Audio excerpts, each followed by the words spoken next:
No. Okay. Oh, cool. Right, we're going to restart the meeting. Yeah. We have not been able to get the live stream going, but we are recording the meeting and it will be uploaded to YouTube afterwards. Hopefully, fingers crossed, hopefully we will get the live streaming back up and working in time for our information session at 5 o'clock. Or whatever that is, so that people who we're planning to watch online can get on there. Right, so the next item on the agenda today, apologies, we do not have any declarations of interest. I have not been told of any. Confirmation of previous minutes, we have a mover and a seconder for those. Pauline, Emma, put that motion, all those in favour? Aye. It's carried. That takes us to our public forum. So we've got a few people waiting to speak today, and apologies again for the delay. I know you're busy people. First up, we've got Vianney. Welcome along. Vianney is the event manager for Canterbury East.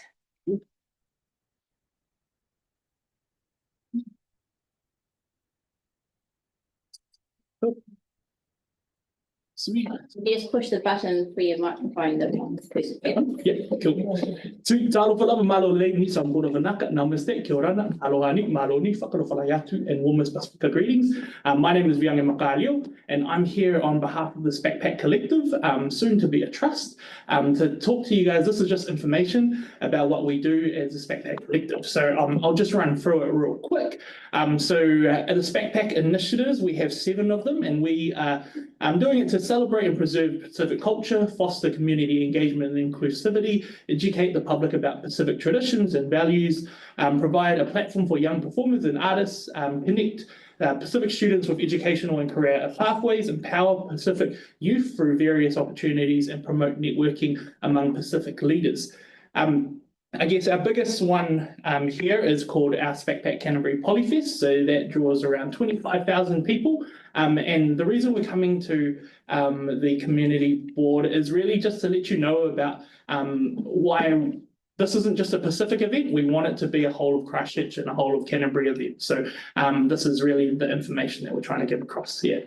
So Backpack Canterbury Polyfest, I'll talk a little bit more about this because this is our biggest event. It's a vibrant celebration of our Pacific culture, arts and community. It provides a platform for showcasing the rich traditions of our Pacific heritage, including music, dance, food and crafts. A new edition of a Pacific marketplace this year as well. And we've kind of changed the event a little bit this year with the different layout and how we're kind of going across different platforms to speak to it as well. And this is the largest Pacific festival in South Island. So yeah, we got that one to claim. Now we've got to keep it up. So this is the details for it. So it happens annually and it's around that Saturday, the 22nd of March time. This year it is 22nd of March. And so, yeah, again, we want this to be an event not just for Pacific, but for all of our wider community. So in terms of the other Backpack initiatives that we run, so we run the other ones, which is our Pacific Leadership Retreat, which is a retreat designed to develop leadership skills among our Pacific youth. Backpack Pacific Youth Awards, an awards ceremony recognizing the achievements of Pacific youth, whether that be in leadership, culture, or even in academic excellence as well. And then Backpack Canterbury Polyfest, which I just talked about, our Pacific Dragons then, also known as our Innovation Challenge, and entrepreneurial competition, encouraging Pacific youth to present business ideas and hopefully build a business from there. And then our Canterbury Pacific Expo, which is an expo providing information on educational and career pathways. Our Pacific Speech Competition, which is a competition to hone the public speaking skills of Pacific students, but we're trying to encourage them to speak their native tongue and sharing that on a wider platform. Also our Leaders Breakfast, which is a networking event for Pacific leaders, educators and our community members, a chance to connect at the various different levels and then hopefully make pretty much mentors really for the future and for the future of their leadership. Yeah, so that's pretty much all. There's heaps more to it, but I thought that I've got a short time, so I'll just leave enough time for hopefully some questions if there are any. Thank you. That's a great introduction to what you do, and it's fantastic. Ellie. Do you know what the breakdown is population-wise of Pacific peoples in Canterbury? Oh, I do. Just roughly, I I think it mean, was 2%, so it wasn't very high. 2% of the population. Population Right. is Do you know specific, yeah. what the breakdown is though? Of ethnicity? Yeah, No, predominantly it would be our Samoan and Right. Tongan right. communities, but I don't have the exact. No, that's cool. That's yeah. good. But yes. Any other questions? No? Sorry. Do each of the different cultures have their own cultural groups in Christchurch? Yep, so there are different community organisations, and so they all kind of come together in that marketplace. So that's where they kind of sell their traditional equipment, gear and crafts. But then also in our schools in particular, they perform different cultures. So not just Samoan, but there's Tongan, Fijian, Indo-Fijian, and then different cultures, yeah, Kiribati as well, and Rotuman, yeah, so there's various, yeah. That'd be great to have a list of all those cultural groups. And we'll do our best to promote that poetry as well. Yeah, that's all good. Great. Thank you very much. Thank you so much. Thank you very much for your time. Great. Next up, we have Richmond Community Garden. Come along, Hayley. It's trouble. Just joking. Hayley Pereira and Morgan, the operations manager. I'm going to screen through our slides. We thought we'd just give them to you so you can read them at your leisure because we really want to focus on a couple of things today. We're here today to give you an update and not ask for anything. That might change. So Revolution Eco Park is a wider part of the Richmond Community Garden, and that comprises of the 3 acres of space, and soon to be a family trail, the garden, the eco hub, fungi farm, Revolution Cafe, and Revolution Precious Plastics. It's going super well. Last week or the week before, we got our stakeholders and community together to review our impact strategy and our goals and everything. And pretty much we're on the right track. Everyone said we're on the right track. We're doing the right things. The community really loves what we're doing. So not a lot has changed in our impact strategy. We're going to do more of the same this year, which Morgan's going to talk about shortly. So I'm screaming through this. So our garden is 3 acres of great things that out of the back of what the land is. We do a whole bunch of things like our olive oil co-op. We are providing food for our community to freely forage.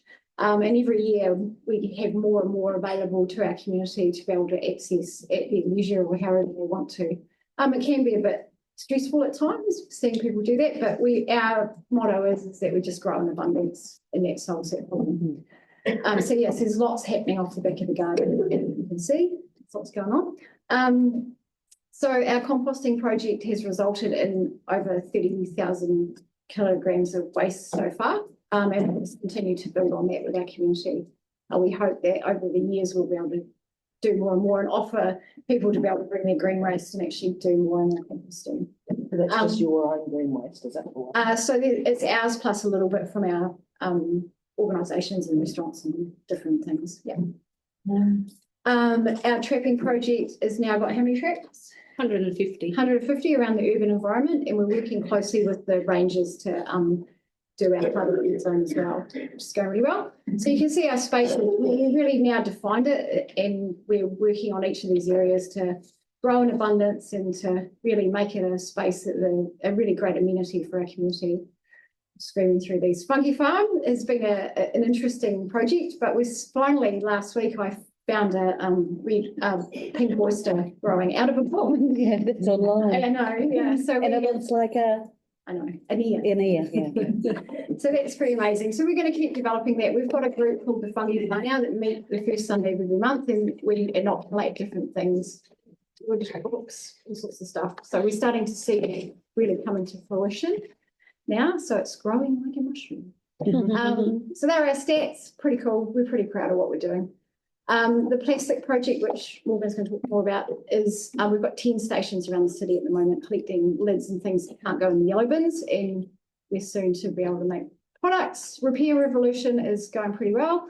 We've done over 250 items in our monthly repair cafe. So we're really focused on building a climate change resilient community, and there are all the things that we're doing to do that. And our events are going strong. Our calendar events are really popular and we're going to stick with that this year. So we're going to run all of those events that we're talking about. Trying to get these, right, I want to get to the cafe.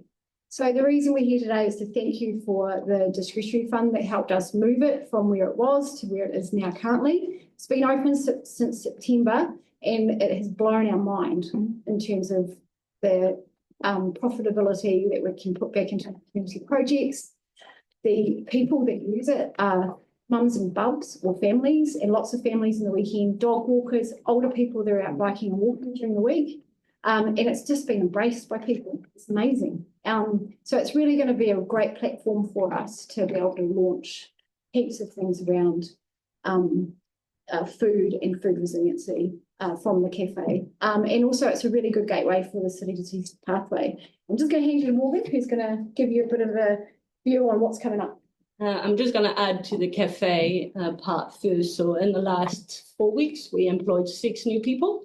We've collaborated with Waipapa and MSD as well. So we want to try to support really people in our community that are in need of work. And then I'll switch to the Revolution Precious Plastic. We just pushed on to getting our workshop sorted. So we got a container coming. We're going to be able to put all the machines in there so we can start producing garden theme products. So that's a second social enterprise that we'll be running to be able to provide more jobs to people in our community. We're also going to expand on our repair cafe. The hub is not really set up to do certain things to fix. So we're going to expand it to be able to fix furniture and also do tool sharpening, knife sharpening and things that is not safe in our hub. We're going to expand on our play spaces as well in the site. We're going to add a petanque court, a slackline, an inclusive play space, and upgrade our much-loved mud kitchen. We're also working back to the cafe on winterizing it because at the current stage, we're not going to be able to for the winter days and have some bike parking and pump stations so people can fix their own bike, pump their tires as they go to the City to Sea pathway. We're also working on the Revolution Arts Trail past Fungi Farm all the way to North Haven, which is going to be a collaborative event with Christchurch City Council, and Recreate as well. We're working on a biodiversity and mowing strategy on the top of the Arts Trail. And a big focus for the year is also consolidating our site to make sure that we can sustain the increasing demand on kai from our community and to make sure that our site is more inclusive and biodiverse. Exciting stuff. Thank you. Mike, I just had a couple of quick questions. We've got some problems with rats around Melbourne Park at the moment. And one of the issues with that is pets and people. It's a well-used park. Now, there are lots of pets and people around where you are too. How do you safely trap? So we have trap boxes that are safe that people can't get through them. So it's used with tools so people can't get their hands in there. And we use a variety of traps, Victus traps or Dot 200 as well. And they're dotted around the site. Could they work in a park, you think? They could walk in. They're all around everywhere. Well, they're certainly not Melbourne. They won't. Sorry, yeah, this is the rent. Yes, there's a St. Albans group as well. Yeah. Okay, no, that's good. Thank We you. supported those guys when they first started.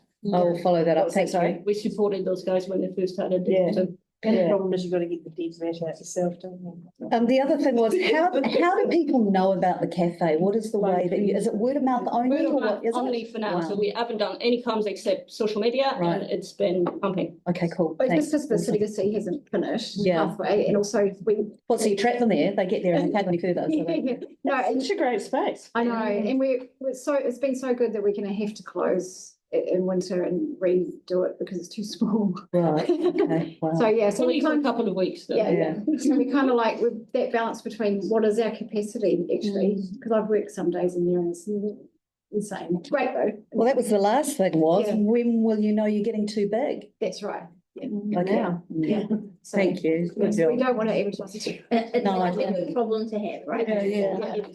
You've got one more quick question, Emma? We need Oh, to put a car park. I was just wondering, what's the concrete stuff going on just across the way, near the fungi farm? A car park. Oh, that is a car park. Yeah. And is that to do with the changes with Avery House? Yeah, so we Yes, lost 34 car parks in the cul-de-sac, so we've been replaced with that, which is great. It makes the whole site.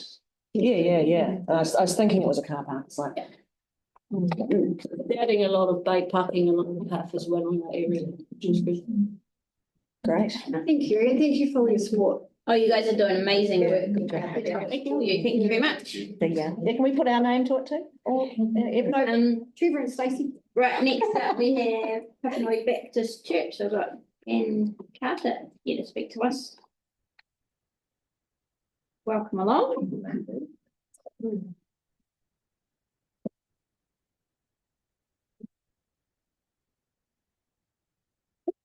Welcome along. Cool, thank you for having us. Kia ora, my name is Dan. I'm the youth pastor down at Papanui Baptist Church. This is Don. He heads up our creation care group as part of our church network as well. We're here today to put a proposal forward for planting fruit trees in Craighead Reserve. And this is the second time this has been proposed in the Christchurch network. James Beck, who works with the River Opawaho Church and Arosha, New Zealand, he has put a proposal forward over the Kashmir side of town for Remuera Reserve fruit trees as well, and they're currently in the ground, and that's kind of a couple of years down the track, I think. So first point I wanted to make was just in the proposal document, there's a couple of typos, where we've kind of adapted that from the previous Remuera proposal, and it's actually meant to say Craighead. So if you've noticed that or anything referring to Kashmir, that's our bad. But pretty much we were asking for permission and for a bit of funding guidance as well for us to plant maybe 10 to 15 fruit trees in Craighead reserves. And that's just on the end of La Perouse Place, just off Sawyers Arms Road. The mission of the project itself is in line with the Whakaputaina project, and that one there is born out of Roimata Food Commons and also Arosha Aotearoa. And the idea behind this is that there's a common vision, which I'll address in the next slide, between sustainability but also community development, that we think this project would fit the purpose for. We have a bunch of young people within our youth group lens, and also a bunch of people within the church lens through the creation care group that would provide the manpower to plant, to maintain, to nurture the fruit trees as they come into fruition. But we need a little bit of help and the council's permission essentially to do that if it gets off the ground. So within the partnership between Roimata Food Commons and Arosha Aotearoa, there are kind of three objectives there. First being community development, so enhancing the social cohesion of the local community. Second is to just offer accessible food, healthy food, and maybe looking at setting up a food pantry that can be accessed by the local community. And the third is to enhance the environmental awareness through sustainability and conservation. And we think this project could fit all three of those boxes. So what we're suggesting is that we would look to plant 10 to 15 trees, which would take up maybe around 250 square metres. Craighead Reserve is just over 10,000 square metres, so it's not going to take up much at all. And the ideal time to plant would be around winter, so hence we're suggesting doing this now because it could take a bit of time, whether it goes ahead or not. But we would look to plant in winter this year, and the next slide kind of shows roughly where we're thinking of planting. But this is only a proposal, so we're very open to looking at other areas. You've got the pump track and the playground kind of towards the northern side of Craighead Reserve, so we could look to plant in the southern end in that corner, but we want to absolutely work in with park rangers and what would work best in terms of the park itself. What are the buildings along the border there? The buildings along the border, I think they're actually industrial buildings accessed from the southern side. I don't know what street that is off exactly. It might even be Sawyers Arms, but Thank you. yeah, industrial buildings, and then houses on the left of Craighead there by the kindergarten too. On our next slide, we just want to reiterate this is, we're really good at partnerships. Our church, Papanui Baptist, has the local Freedom Trust, which Don is also on the board of. And we do lots of different community engagement and partnerships that we really stand by. And we would love to add another one to our list that enhances local community engagement in a positive way for the good of our environment, but for the good of our local community and our people too.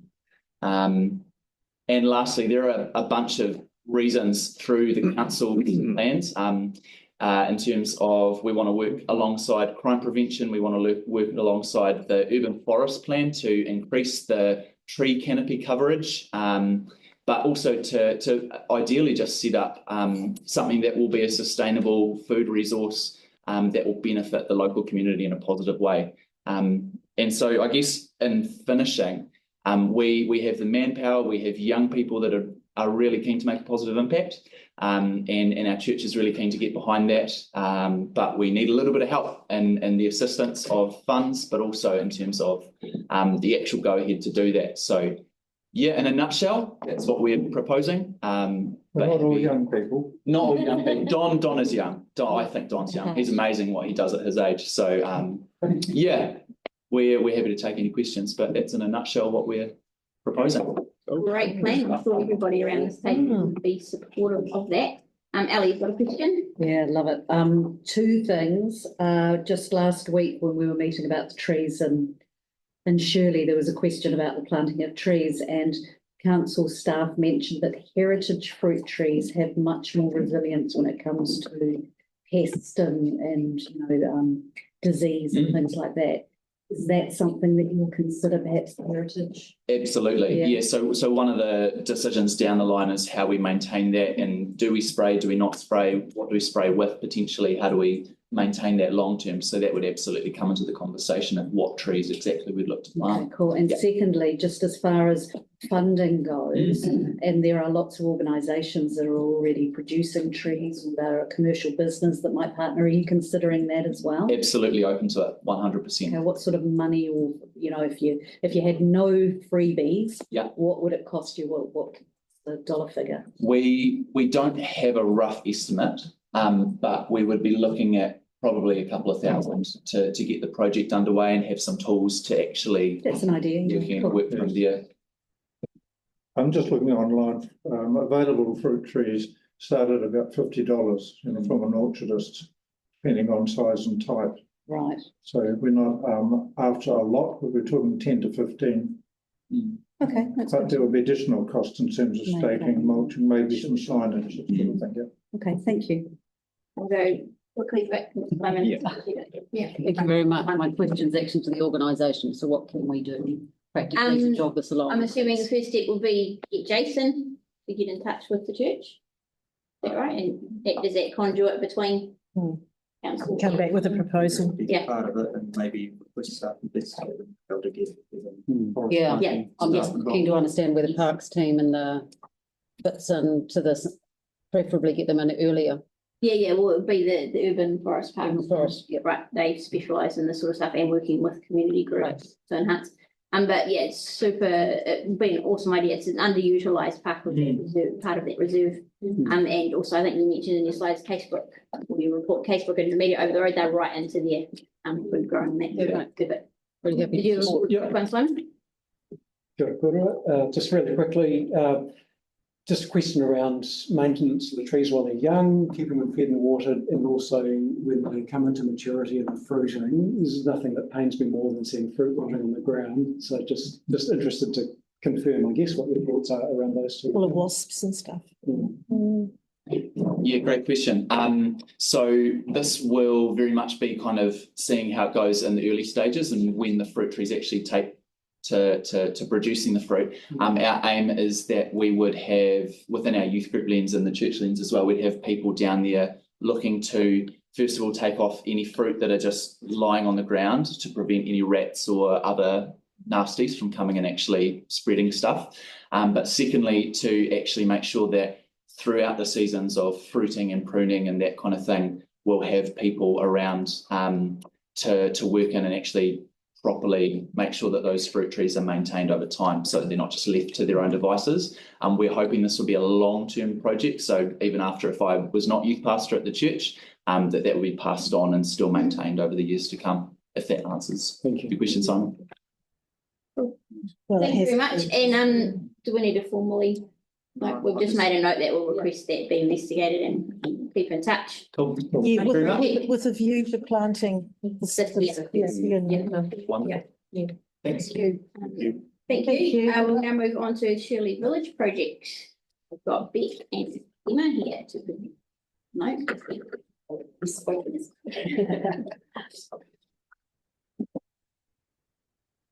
Kia ora koutou. So some in the room might not be aware of the tree situation. I know community board members are well aware, but what we really wanted to do was just bring a bit of local perspective to the information that the board will be receiving later on this afternoon about how to resolve, I guess, conflict between mature trees and power lines. So there are a few things we want you to know about Shirley. Oh, hang on, that's not us. I'll get the wrong one.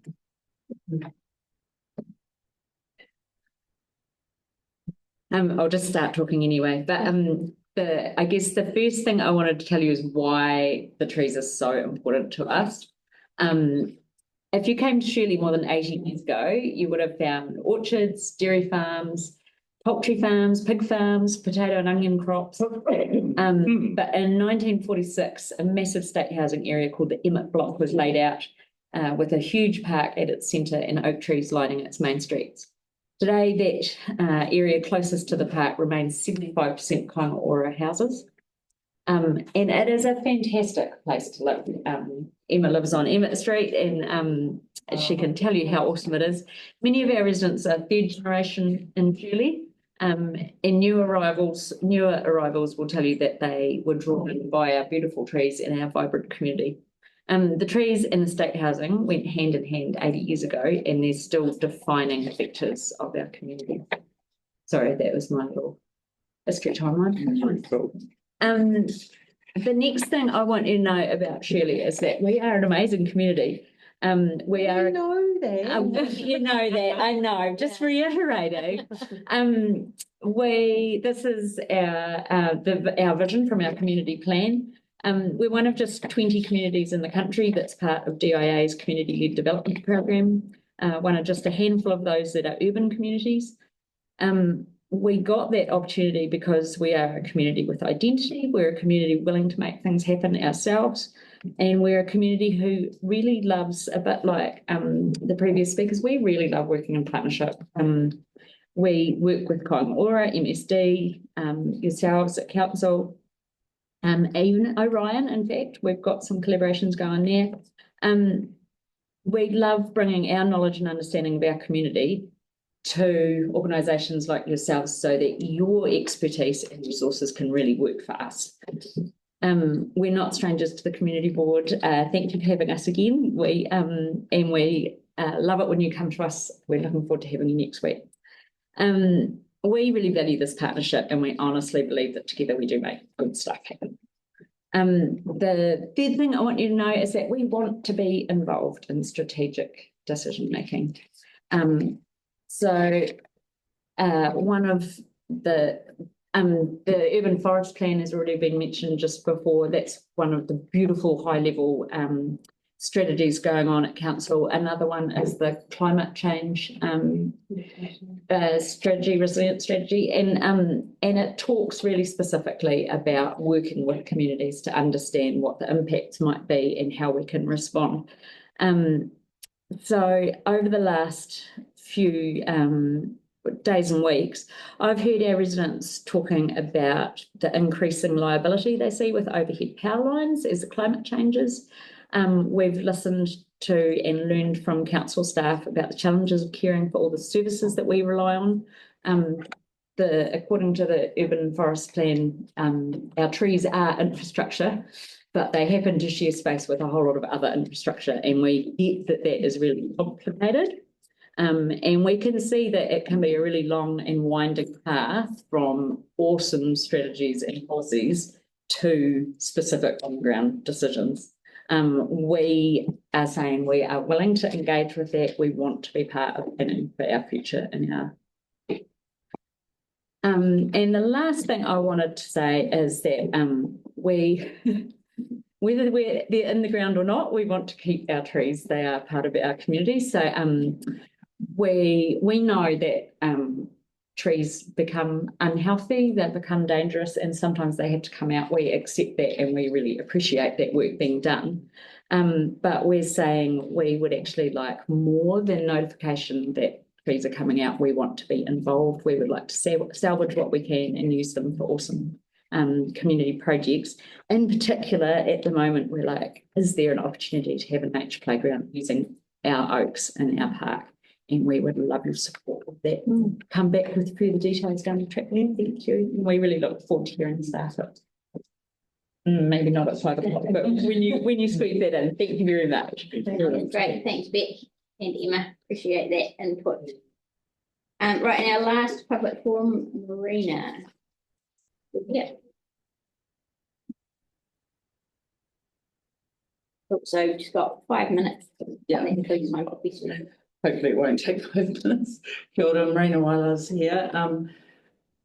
I just excuse me because I didn't realise I was going to speak today, but I've very kindly given this opportunity. I'm a property owner in Emmett Street. I have a house on the corner of Preem and Emmett and one at 35 Emmett. And just sort of informing you that I've had no official notification about this huge thing that's going to happen, which is 20 trees coming down in that street.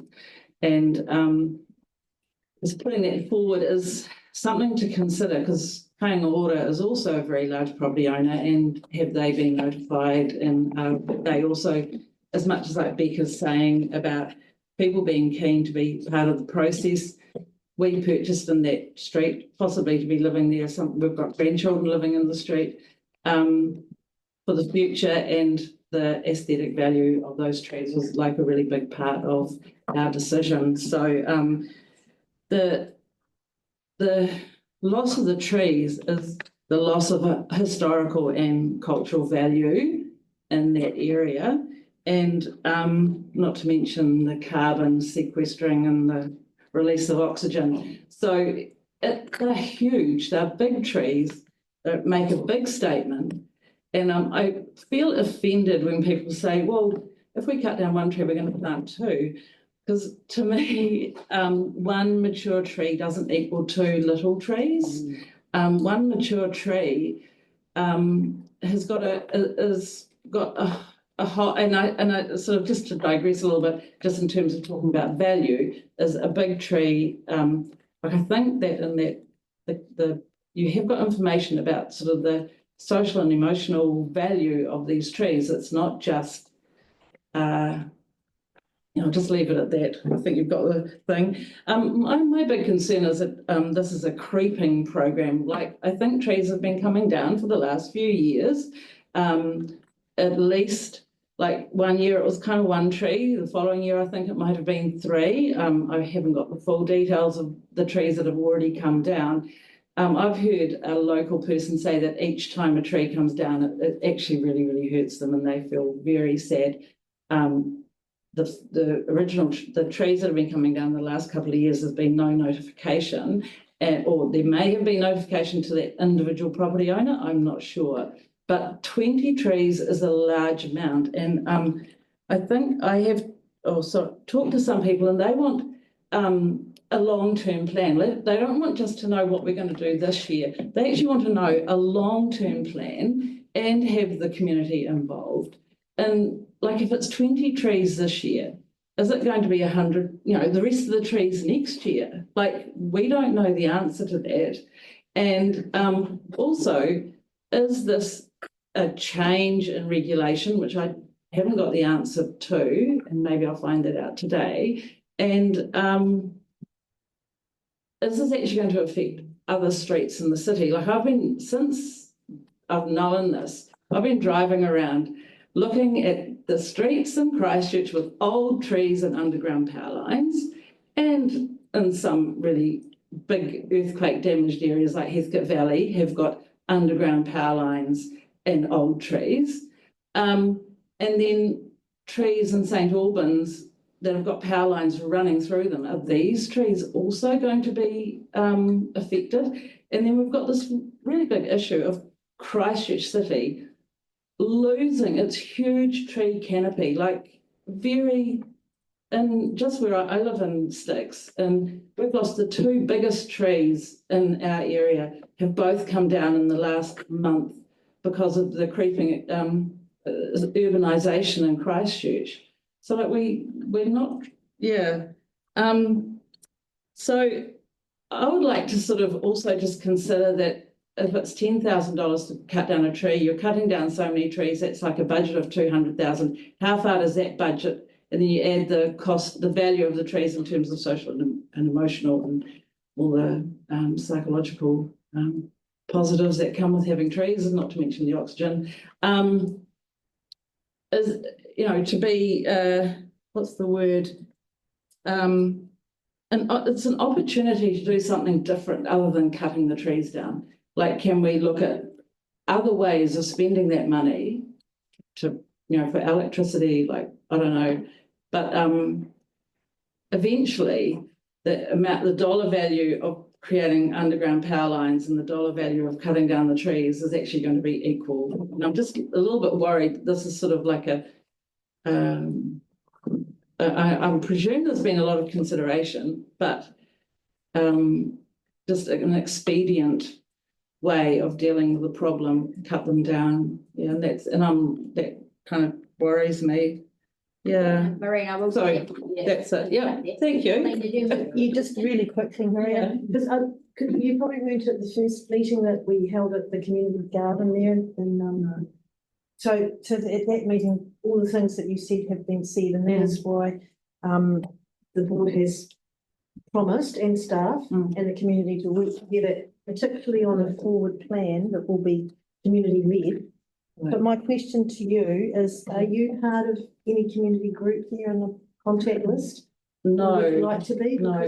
I'm just actually wondering, like, we're ratepayers for that street, and like, is there, I suppose the reason why I'm here is really, is there a way that ratepayers can actually be informed about decisions that are happening in their environment, like in So property words, that they own? does council know if there's any non-owner occupied, in other words, tenanted houses? Oh, there's there lots where of tenanted houses there. Yeah, where the landlords aren't giving you information. Well, we didn't get the information. I didn't have the information. That's why I didn't have information about this meeting today until yeah. I mean, if we could connect Marina up with the group, that's and then I don't know how we'd solve the other one, but we could look at that. Yeah. Sorry that I'm repeating myself. No, thanks for coming in. Okay. It's really public forum's all about. Okay. Yes. Okay. Well, you may That's not what I meant. Not yeah. so- Oh, okay. Thank you. Great, Okay. thanks, Marina. Thank you. Bye.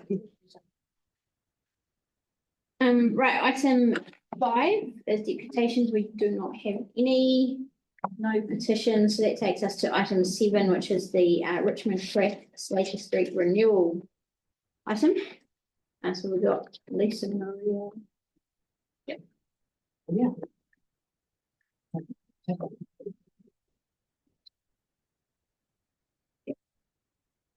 Along. I understand you've got a brief presentation. You'll probably go to questions. Yeah. Yep. So this is here to give the information and feedback from the consultation. And Tom sitting out there is the technical expert in terms of answering questions on that. Right. So the purpose here is to update the board on the consultation and design changes, the projects, as well as seeking approval to proceed to detailed design and construction.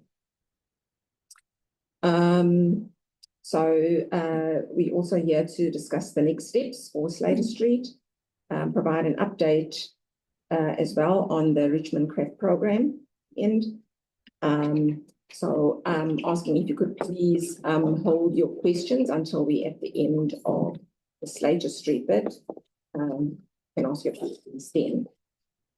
So we've given a lot of information in the past on Slater Street previously, and because this is a decision meeting, we'd like to recap on the consultation information. And Tessa will discuss that with you guys. Yeah, I mean, all the information is on the screen in front of you there. I'm here on behalf of one of my team today. I didn't run the consultation myself, but she's written a very thorough report for you. So hopefully I can take most of that as read. The only thing that I really did want to go into some detail about, which is particular to this project and outside of our normal process, is based on the feedback received on one particular issue and the location of a speed hump outside a particular property. The plan was revised, and as part of that, the properties closest to that change were given a letter drop, so they had the information sent directly to them, and all submitters, this was after consultation had closed, all submitters also received that updated information, and all of those were given the opportunity, if they wanted to revisit that part of the plan and provide further feedback. So consultation was listened to, the feedback received, responded to, and that has happened, and that is why you're seeing the design in front of you today. Okay. So I'll hop on to the next thing, which is discussing mentioning the changes to the design.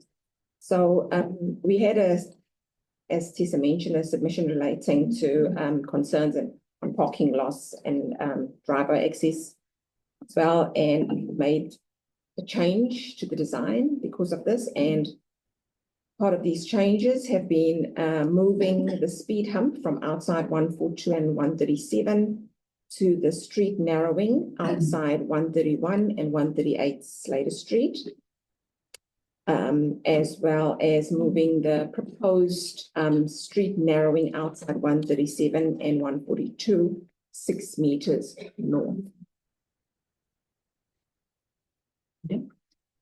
It's okay. So also provision for additional driveway access was requested by people who responded, and so they put in vehicle crossing applications for that. And so if they are approved, as long as it is not a significant cost or delay to the council, we could incorporate that into the design. Right. I'll be also just mentioning the next steps, which is to go into detailed design, which should run approved now up until August, September this year. And the expected construction, we're looking at September, October, and will run for about 6 months. However, you will be kept informed when that will be. All right. So that is now the end of the Slater Street presentation. And so just assuming that the report is read, which has all the information in it. So we'll be opening the floor to any questions at this stage. And we'll start with Victoria. Well, thanks for that. I just want to dial into the requests for additional vehicle crossings at the property entrance. I'm just curious to know whether this is dependent on requests being made to you, or are you facilitating those requests? Do people know that they can request this? Yes, they have been advised. So those particular residents, they were communicated with. They contact a different department, not us directly. And they have put in their submissions already, the applications. Okay. Right. One is actually approved already. And so the other one is in the process. So they've got to do the EBIT as far as that is concerned and deal with that particular department in transport. Have that process done and dusted, approved, and then the reason I raised it, I just felt that the report was a bit ambiguous in that. So you already know what requests are in train. You're not expecting more requests to come in. No. Okay. Thanks. I've got a quick one, Ellie, then I'll come to you. Just at 6.1, you talk about the risks around coal tar. I know that was a big issue when North Haven Road was renewed a few years ago. So what's sort of the worst case scenario and what could be the implications if there is? So this is why at the moment we're actually doing investigation works on Slater Street, to be happening in the near future, in a few weeks actually. So we're doing some potholing and digging up, and the residents will receive a notification of this just before it happens, a couple of weeks or so before that. So what happens if there is coal tar there? I mean, obviously it's going to affect budget. Yes, that's when, we just got to deal with it then and project that. It will cause a delay. So when you're doing your design, you make an assumption around a certain amount of coal tar. If there's more than that, that's why we've got a contingency, so we can try and address that either on the project budget or the program. We've already got some. Yeah, so at the moment, yes, there has been a substantial amount that's been allowed for that. Given that Richmond is, and we've had instances where coal was discovered, so there has been a substantial allowance for it. So over and above that, it just depends what the comeback is on that. Great, thank you. Ellie? Thank you. Just looking at the feedback you got back, you've got 17 individuals, 6 of those on Slater, 1 organisation spokes. Did you do a breakdown of where those other individuals were from? Were they from the immediate area or completely out of town or what? If she hasn't reported on it, then, I mean, it should be in the stakeholder, in your submission table. It'll say where they came from. Right, but there isn't a percentage or no. Because it's such a low number. Yeah. It would be, Yeah, it says 3 didn't support the speed humps, and I wondered whether those were Slater Street residents or. That should be easy to tell by the submission table. I can bring that up. Oh, that'd be great to know that. And the total cost of this is what, 1.2 million, is that right? No. 1.8. Beg pardon? 2 million, and most of that is provided by the government. That comes from a 1.845. Yeah, so 1.8 from the government. What is it? The current budget for the Slater Street renewal is 2 million, given from the credit. Right, okay, no, that's fine, okay.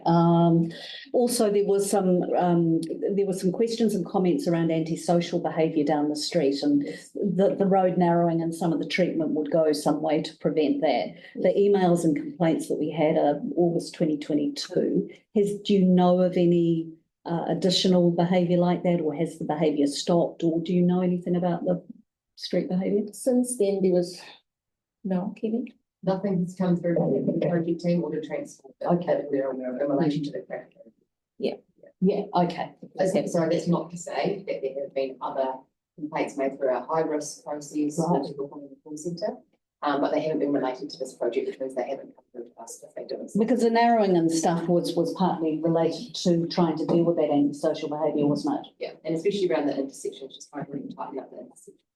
Okay, but you're not getting any information about antisocial behaviour for something that has a design element that relates to antisocial behaviour? Nothing has come through to us since those emails in 2022. Right. But that's not to say that there aren't other complaints being made that just aren't in relation to this project. It could be W Street or other streets in the area. Okay. The only other thing, just to also answer on that, is on the consultation feedback, like you'll see on the slide, it's got the findings that there was 17% that was related to speeding. And yeah, so that gives an update in terms of the feedback regarding speed behavior as well. That's been the latest. All right, thank you. If you'd like me to go back to your previous question, in regard to the speed humps, of the 3 people who said that they didn't like them, one was on Swan's Road, one was on Cleveland Street, and the other one we didn't have an address. Thank you for check. Appreciate that. Great, Jake. Thank you. You said there's plenty of contingency, so I'm not especially worried, but at a program level, what's left in that program now once this project is complete? Well, it does depend at the moment. Kelly, do you have? Okay. So a number of meetings ago that we had with the board, we talked about stopping work on any future intersection upgrades. Obviously the 2 intersection upgrades would have been completed to be done as part of the neighbourhood greenway. And then we stopped work on the intersection upgrades, so there is some surplus funds sitting there. There's a little bit at the program level and a decent amount sitting at the intersection in the intersection upgrade program until we know the final cost of Slater Street. Okay, so there is a little bit. There is, yep. Are you inviting questions on the remainder of the correct program, or because I know that there's a slide beyond this one that refers to the Greenway? So Jake, that was just to give an update on where the correct program is at. It's been a while since we've given an update, and that was just basically, just on the Greenway. And my question was just simply, it's now March for a start time. Are you confident that because it was February, are you confident that you're going to have March for a start date? March for start for? For the section 1 of the Greenway. Yeah, we're looking at that at the moment. Yeah, just discussing time just with the contractor in terms of programming and just getting all of that finalized. We've got costings and everything, so it's just about once we get the program and that's confirmed, then we can communicate with everybody and say, well, there's start with notice. This is when it's work is expected to be started. So yeah, we're looking at, long story short, just to answer your question, about March sometime. Right, but or the green.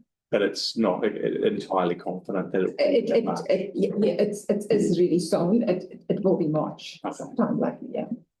Cool. My only other question is with the decision or the pending decision in the draft to put in some more money for section 2 of the Greenway.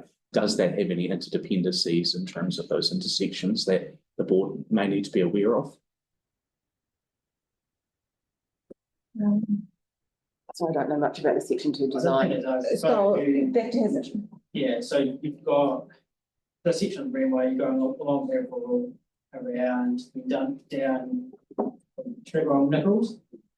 The works on North Haven Road are being done as part of a separate project.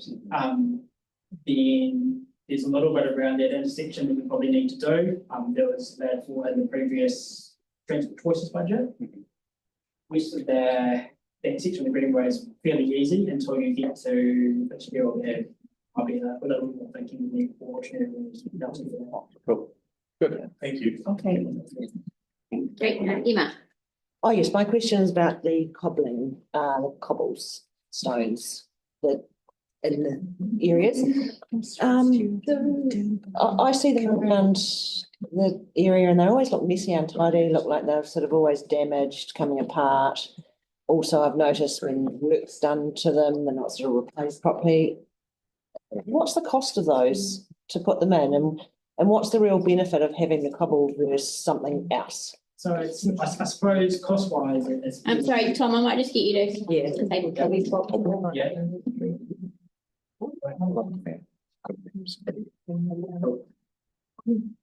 So cost-wise, they're fairly cost-effective, so it's not too different to say an asphalt surface or anything else. The idea, I suppose. Maintenance as well? Maintenance should be factored into the budget, and that's also how you construct it as well. So what sort of upgrade or what sort of surface you're putting them on? Are you putting them on concrete or whatever else? Some of the reasons why we're having those narrowings and those culvert surfaces is you've got culverts underground, so we're trying to protect them. It's also giving, so for a speed reduction or whatever else, you can do that through having like a speed bump, a narrowing, or a change in texture. And so that culvert surface is giving a bit of a change in texture as well. Yeah, but I mean, what my point is you've got two things there. Yeah. It's, why? So I suppose you've got the narrowing. Yeah. I mean, it's. So I suppose that's something that can be reviewed. The one around Dudley Creek is more from to try and make them a bit more of a feature, because you've got the informal path coming across as well. So it's highlighting there, and then the one further down by 142. That's because if we're relooking the speed bump as trying to put in a cobbled surface, that's something that can come out if it's where is it? Okay. John. Yes. Thank you. I just want to double check on the comms with regard to the removal of the overall plan and specifically the movement of the speed hump from one location to the other. So under 6.16, it states that the residents were advised. I presume that's the set of residents and the first speed hump location, 131 and 142. But I think your presentation covered that both sets of residents have been advised of the new plan. Yeah, that's correct. Nice and wide. And I'd also like to clarify to my earlier point to Ellie, it was the reason why I couldn't find an address for that particular submission is because it was sent in as an attachment. So that was the resident who lived on the street who was concerned about the speed hump in front of their property. They were the third that submitted not to report the speed humps. And that is part of the reason why that was moved. All affected properties, so I think there were 9 in total, received something through their post box. So yeah, quite a wide geographic area on the street. Okay, thanks. And Victoria. Well, thanks. Just turning to the coal tower, pleasing to hear that you've got some allowance, some contingency in the event that it blows out. So if there is insufficient contingency for coal tower, and it's worse than you'd first anticipated, do you just cover that additional costs within the balance of the craft funds that you got, or are we going to see it coming back for approval to incur additional costs? What's that process, please? It would first come, we would obviously allocate everything that we can out of the craft program. And worst case scenario, if it was more than that, then we'd have to have a discussion within transport. Okay, so if you need to go back into the craft program to get additional funds, are we going to find out about that, or do you just go and do it? I'm just keen to understand how we keep tabs on this, because Seems when it's an internal transfer, doesn't it? Or with its additional money. I mean, the issue for me is around the contingencies that we're providing in our budgets and our need for accuracy with our budgets. You know, this isn't the first time that we've come to across coal tower. There's a huge impact on the budget. So I'm just keen to understand that we are learning as we go, and I'm trying to keep tabs on how well we're budgeting for these scenarios. We can certainly provide it. Sorry, Tom. And I was going to say, so yeah, initial allowance that we made in our cost estimate is based on what we found in previous threats in the area. So that's where we get our initial estimate from through detailed design. When we do it, that's going to either confirm or say, hey, we've got an issue here that we need to detail. If we've got an issue here, then we can go back to the A and how we adjust the budgets that we have available. And we can provide a memo to the board outlining exactly what the costs are. And thank you, that's what I was looking for. Yeah. Thanks, Kelly. Okay, any more questions? Happy to move. Jake's moved it. Do we like to put a hand up? Pauline had her hand up first. Can I just ask, because I'm not supporting the road narrowing or elements of it, so does that mean I have to reject the entire thing? Yes. Yep, Probably. That's fine. Yes. Yep, thank you. You know, when the speed hump's a separate one, but the road narrowing. Would I be right in saying that would be hard to take that out? Yeah. Yeah. So you okay with that, Ali? Yeah, absolutely. It's overkill. Yep. Okay, so we'll move to debate. Yeah, can I just add, I'm abstaining on this for the reasons that I spoke to you about previously. Good. Just quickly, it's not my ward anymore, but when it was, I did have a lot of complaints about antisocial driver behaviour down there, and I kept saying this is coming, this is coming, this is coming, and of course these things take a long time. But here it is, and I know it probably won't be finished till early in the new year now, but it starts about, what you say, September? Yeah, September, October, 6 months. But it's happening, and I know there's going to be a lot of people down there who'll be very happy. And then also, the other incredible advantage is going to be that when the new community centre arrives at 10 Shirley Road, we'll have a beautiful entranceway on that side and a safe one. So thank you for all the work. I think the design looks really good, and it's going to be a much safer, quieter little part of Christchurch and the suburb of Shirley. So it'll be wonderful. Looking forward to it. Well done. So I'll just give a quick update, and then I'll mention some things via Jack's question earlier. Sorry. I'll talk to you after. Take that offline with Jake, maybe. Yeah. Anyone else? Sally? Just to clarify my position, because we all want nice streets and good-looking streets and have nice, quiet environments. I've seen 2 complaints of, the issues of antisocial behaviour, which is why I asked the question before, because I think that's really important. And in fact, one of our briefings has got the community board asking for the stats on that, which I don't think we've received, and I've seen no emails on that since 2022. So, and I think narrowing streets, putting cobbles in, putting speed bumps in, there's a lot of work that needs to be done on our streets around town. I know that the CRAF money has got to be used in a certain way, but it is still funding that is being used, I think, to overdo an area here. Sure, we need to make things look good, be safer, but speed bumps and that road narrowing seems to be overkill. But if there is indeed, antisocial behaviour, as I'm hearing around the table, there is. I'd love to hear about that because I haven't heard about that. So it would be good to get those stats so we know for sure. Thank you. It's quite hard to get those. Oh, sorry, Tom, we're in the back now. Don't answer. Jake? I'll just quickly say this is a great project, and even better when government funds are involved. I don't know of a way you can really make streets safer without looking at speed bumps or street narrowing or reducing the speed. So you actually do have to do some interventions in order to keep communities and streets safe, and that's what we're doing here today. And thank you very much for your work. Thanks, Jack. I'll jump in now. I just wanted to remind everyone that this funding is from the government. It's tagged to Richmond. We did some quite intensive consultation back in 2021 where we got feedback from the whole area, and Slater Street did come through in that as in need of some work and around the safety issues that were in the area. Some of that due to the antisocial driving behaviour and the fact that it is commonly used as a bit of a rat run to avoid Hills Road at peak hours. So I'm really pleased to see this at this stage now. I think it's taking into account all that feedback that we have had over the years. And also, as Pauline said, when we've got a new community centre in there, that's going to be a lot of people coming in and out that won't necessarily be in vehicles and cars. So I think this is catering for everybody. So I'm pleased to see this get to this point. Thank you. Anyone else? No? Okay, we'll put that motion. All those in favour? Aye. Yes. Thank you. Ali? That is carried. Abstained from me, thank you. Oh, and abstained. Yes, I've got that. Thanks very much, staff, for your work on that one.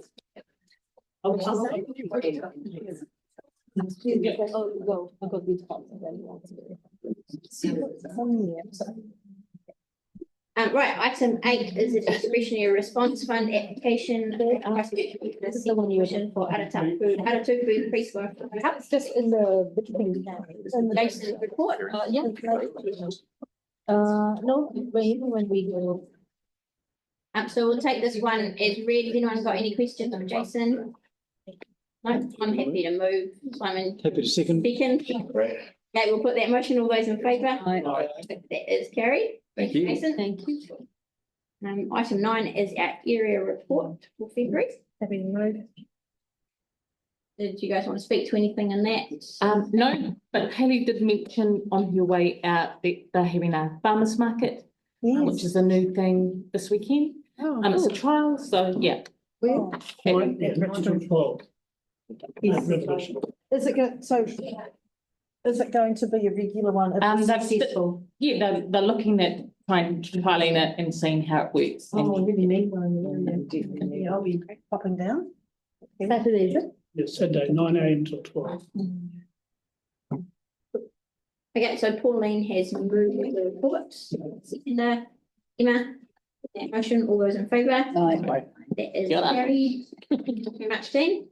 And then finally, our elected members information exchange. Jake. Thank you. And one issue from me, park maintenance. I don't know if others are getting complaints about the status of some parks, but certainly a couple in my ward, Chester Street East and Moa Reserve, were on a list of heritage parks, which they were being maintained, or the lawns were being maintained fortnightly. And that seems to have dropped away to once a month, which particularly for Moa Reserve, which has had lots of flooding issues and a really high water table, just isn't sufficient. I know parks are keen to take all parks back to a base level and see where the extra or fewer or lesser maintenance is required. I think that's a good idea. But where it's obvious more maintenance is required, it would be good if the organisation could respond in a timely manner. I think there may also be, this is no doubt a teething problem with the in-house parks unit. And I get that we're trying to empower our local leaders, local park leaders to make decisions, but at a certain point, we do need to be responsive to change. So it'd be good to get some more information. And because I was at Mile Reserve 3 weeks into their now monthly cycle, and it looked crap. I mean, there's what's the word? Oh, convolvulus, strangling all the plants there, and you really do have to wade through the grass at a 3-week point. So it'd be good to talk to parks and understand what's going wrong and what we can do better. We can't take actions from the information exchange, but if you want to flip me an email, we can get on and take it offline if it helps. I think we've also had such a wet season that it has to be taken into consideration as well. I mean, at this time of the year, it's not normal that grass is growing so much. It is, and the residents acknowledge that too, and they're certainly not looking for fortnightly maintenance all year, but during 2 months over summer, I think that's really only an additional two lots of maintenance. So I don't think it's unreasonable. It's a drop-in service, and you can't expect residents not to be very grumpy when service halves. I know Everly Park's the same. I think maybe it could be helpful in maybe a few months' time we have an information session or workshop or whatever with our local parks team and just have a bit of a chat about how it's going, what we've noticed. Yeah, that would be much appreciated. Could you add to that leaf fall as well? Because we're just getting into that, well, it's a bit early, but getting into that season now, whether that's how that works and, you know, particularly in streets that have got a lot of trees. Yep. Thank you. Pauline.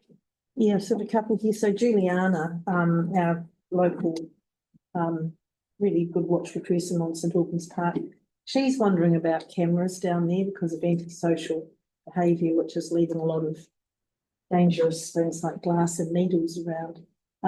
So I'm just wondering how we get some advice around that, so I can pass you back some information about that. Do we have a plan? We can't take actions here, but flip me an email and we'll sort of, we're just getting a strong steer to take the stuff offline rather than information exchange. What are we doing about the Starlings then in Dudley Street? We've got that meeting next week. Yeah, so we've got 2 meetings next week. Is there a Shirley one as well? Another Shirley one? Yes, next week as well. Yeah. It'd be good to get, if you can answer about Dover Street. There's a request about speeding there between Edgeby Road and the tennis club. And I think we did have some speed monitoring down there. I don't know if it was a year or 2 ago, but the resident that talked to me said that as soon as those measurement, you know, what they call the tubes that go over the road, that stopped. And it started up again when they left, so I don't know what to do, but she said it's very, very dangerous. I know there's hardly any space. That's what she said, but they get up to speed.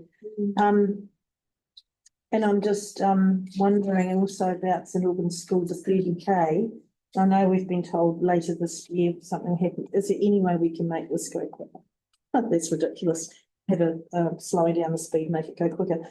So anyway, there must be a way we can advance this a bit faster with this children's safety. And if we are planning to 30K it, I think at the point do it quicker. At the moment, with all the construction happening there, you can't move. I mean, you can't move. Anyway, there's and no the danger other from cars one I've speeding had at is 3 about Manchester Street, which currently is 40K, but a resident complaining there about incredible speeds down there. Once again, we've got a big wide road. It's really hard to slow people down. But what is the plan for that street?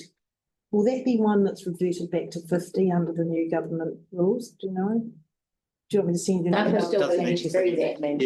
Yeah. Take them offline with an email and I'm happy to. And even with those speeding ones, encourage the residents and get them and their neighbours to just report things out. Because if the more they're reporting it, the more it's going to show up from a number of different people.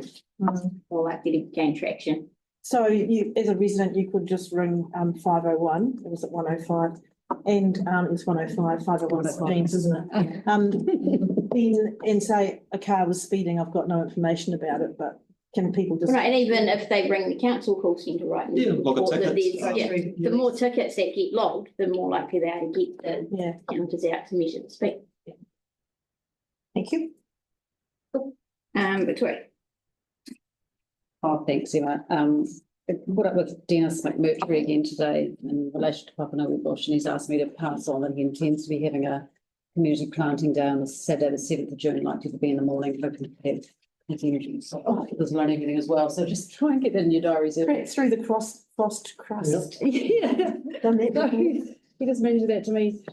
He's working on working with Jason in relation to working on a mural for one of the buildings surrounding the bush. One of the issues he raised with me is that some of his plants are being stolen. And I just thought, is it a problem? Is there anyone that can help him? How do they deal with it? Is there anything we can do to assist? Anything we can put him in touch with? Anyone we can put him in touch with in terms of deterrence?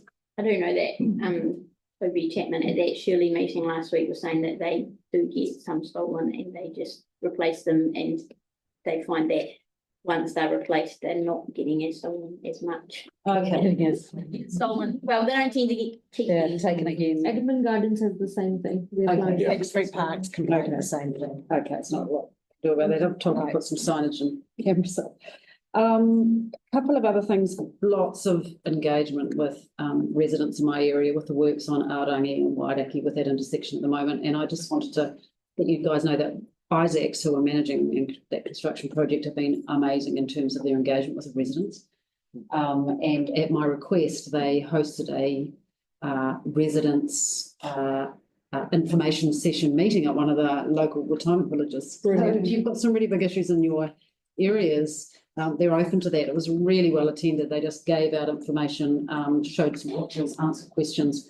It was really good. So there will be another one of those coming up. I just haven't got the date, but I'll pass that on. So if anyone else in my ward area wants to come along to that, welcome. I've been super impressed with the way that they've been communicating. There's still some outstanding issues around some of the temporary traffic management, congestion, speeding, safety, whole heap of things like that. So we're just continuing to work through those.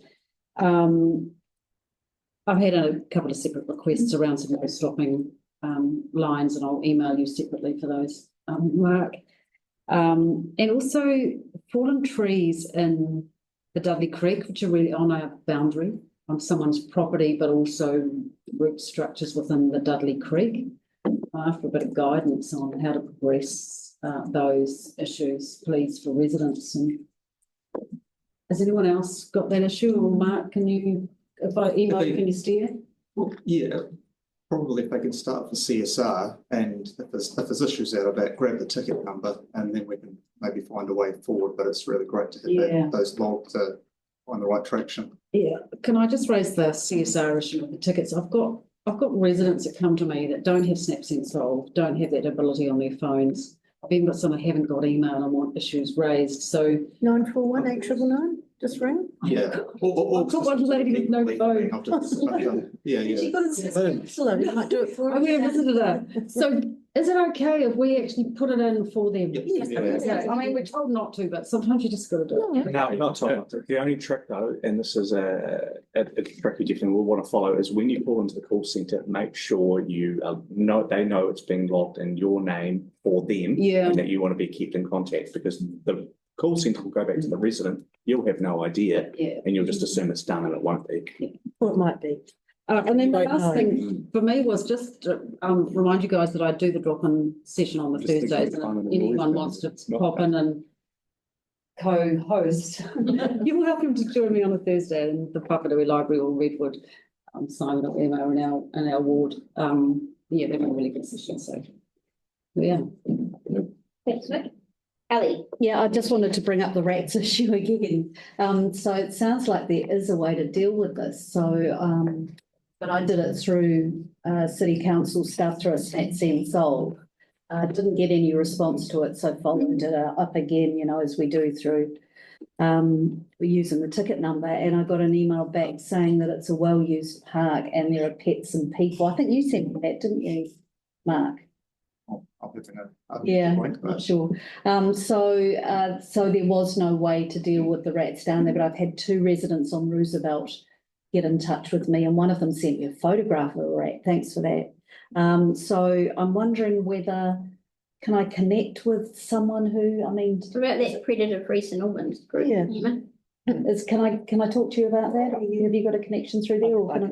Be on the SARA website. Okay, all right, that's helpful. Thank you. Emma. So I just had an issue with Snapsolve Send. So I have a next door neighbour that I don't know, I've never met yet. But they have pampas grass coming over the footpath. So I went to SnapSend Solve it to get it taken away, and not wanting to meet my neighbour, in that way for the first time. And the SnapSend Solve, if it's on the property, they won't do. You can't actually use SnapSend Solve to report it. So, I mean, is it not the council's responsibility to ensure the pathways are clear? And what if the neighbour says no? What do I do then? You could try and send that to the CS team leader's address, just if you've got a question about that, just to question the answer that you've been given back, to escalate that as a way of, Yeah, but my point is, could we get that added to SnapSend Solve? And why can't they send out a letter? They must have a letter that they just send out to people going, when they have, because I've had it before. They do, like if your tree is over the footpath, Yeah. you get a letter saying trim it. Yeah. Why can't it be on SnapSend Solve? Well, it actually is, should be. What's the issue? There's a pampas, and it's on actually the property. it's on the private property, but it's over the footpath, and it's now all over the footpath. You basically have to go off. You just need to escalate it. Call centre. I could, but no, I don't want to have to do that every single time. My point is SnapSend Solve should be updated to include that, and can we ask for that to It's got happen? overgrown vegetation on it. Yeah, but then you go into it, and if it's on the private property, it says we can't do this. Can you But the issue's not. send Mark an email and The he'll issue's look a into it? footpath issue. That's my point. It's the footpath. It's a Let's footpath take that issue. one offline and we can maybe find out from. Can I just say, I have done this, I've done this, and it has been dealt with. Right. So it's a shame I haven't. Maybe that you just need to follow up that particular CSR. No, because it comes up with it actually comes up with a note saying, please note, if this is in, private property. I haven't had that before. Yeah, but it's affecting public property. Maybe follow it up and just make it clear that it is affecting the public footpath. Accessibility to a photo. Yeah. It might be a user operator. Yeah, it's like- I was just going to share a really positive SnapSend Solve story from exactly that same issue. When I'm out walking and someone's got overgrown hedge out on the footpath, and you basically can hardly get past. I was just in the chamber the other day, and I got a phone call from someone who said, "Hi, this is so-and-so from City Care. I'm just responding to the SnapSend Solve. I've come out on the street to deal with this overgrown hedge that you've reported, and I can't find it." And he was on the wrong side of the road. But so same issue. And we got it straight away, so maybe it's been locked on. That was amazing. Above and The beyond. person who initiated the request and said, can I just clarify where it was? Right, is it everything? 'Cause we do need to wind it up because we've got public waiting for our information. Yeah. Right, okay, we will close our code here.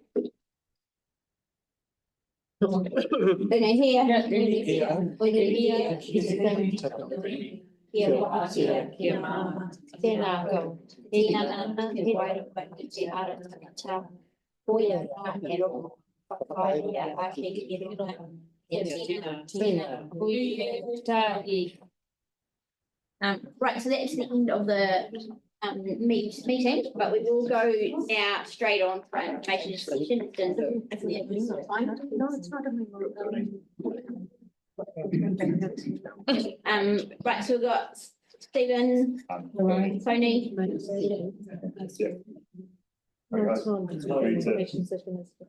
I'll see you on the desk.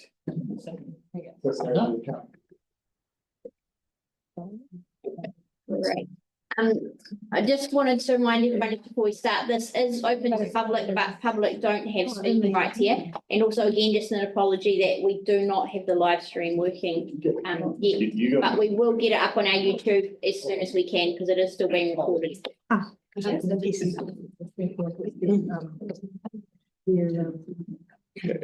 Right, I'll hand over to you.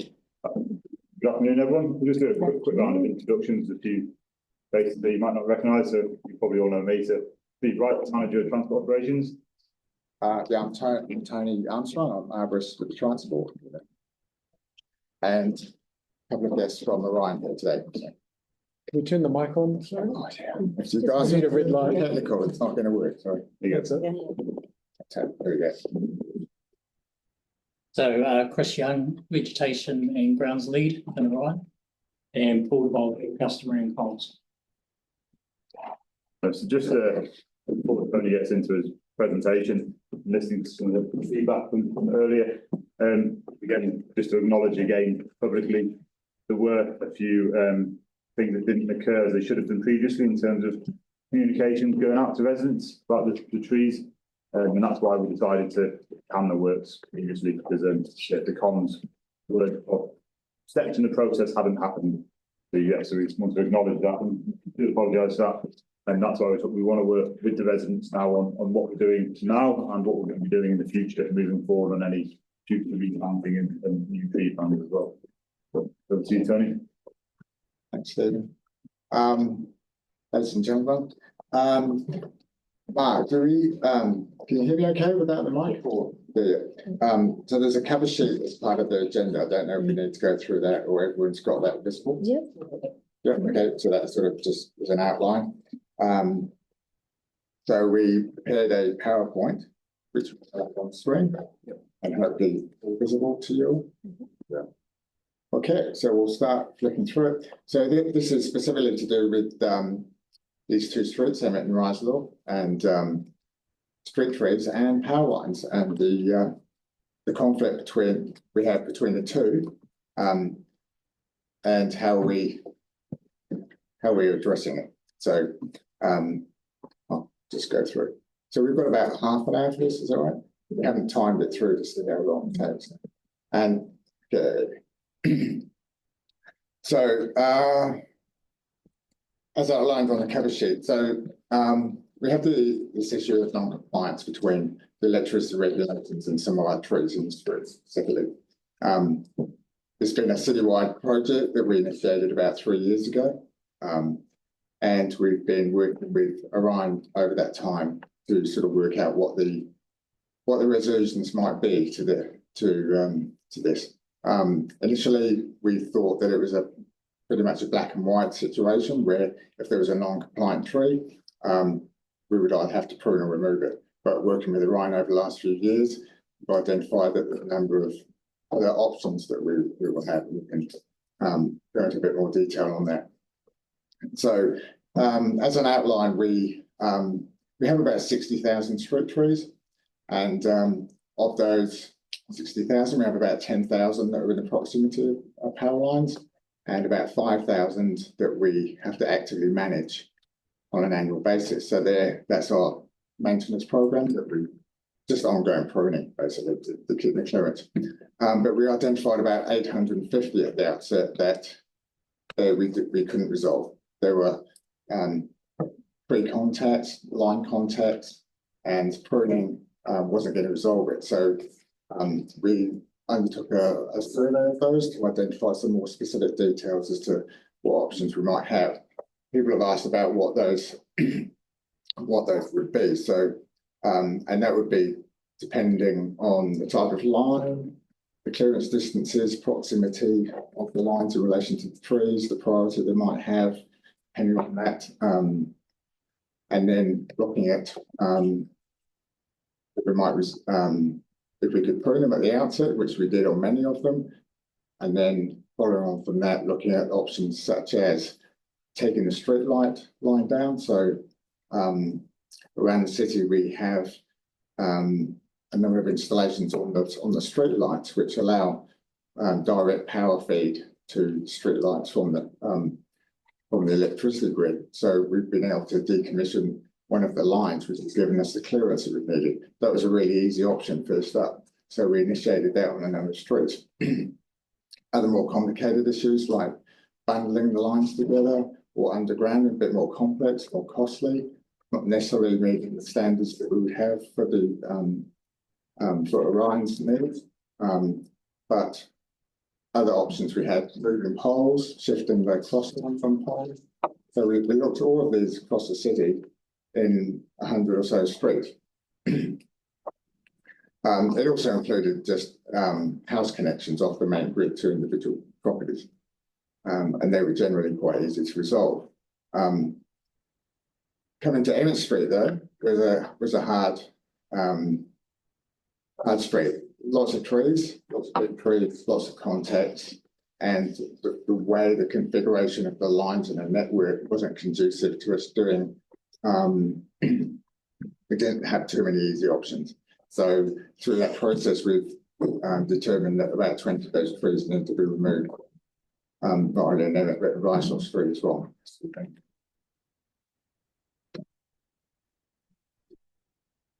Part of that, we've also looked at the replacement planting, and that's more of a work in progress because the initial work we need to do is to address the compliance.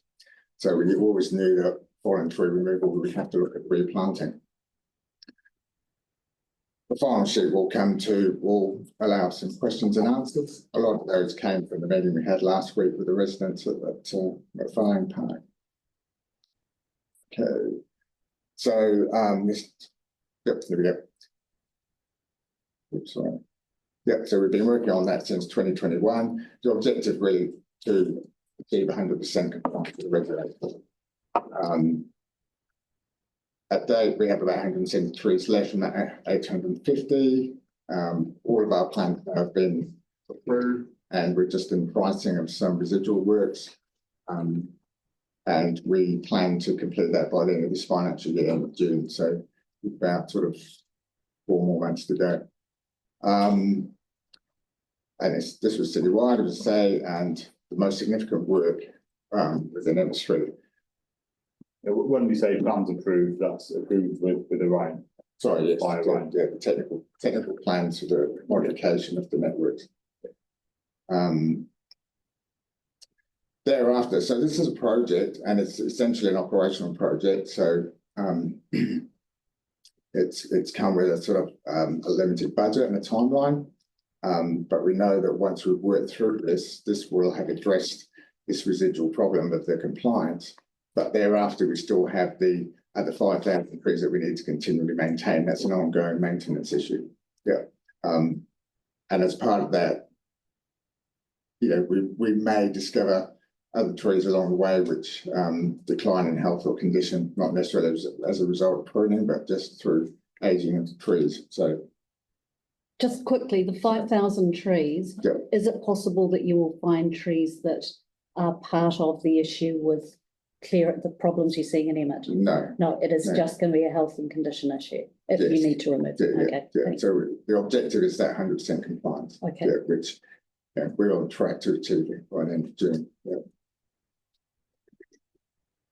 Sorry, question? Would you rather save questions for maybe that you cover? Yeah, I think we've probably missed the stage of it only covers what you're going to ask. Yeah. Right. Well, give me I'll probably need a break. Okay. So this is, I might actually hand over to Chris and Paul here for a moment. This is some of the background information we've got from Orion, which is on their website, which has been really helpful. And it's publicly available.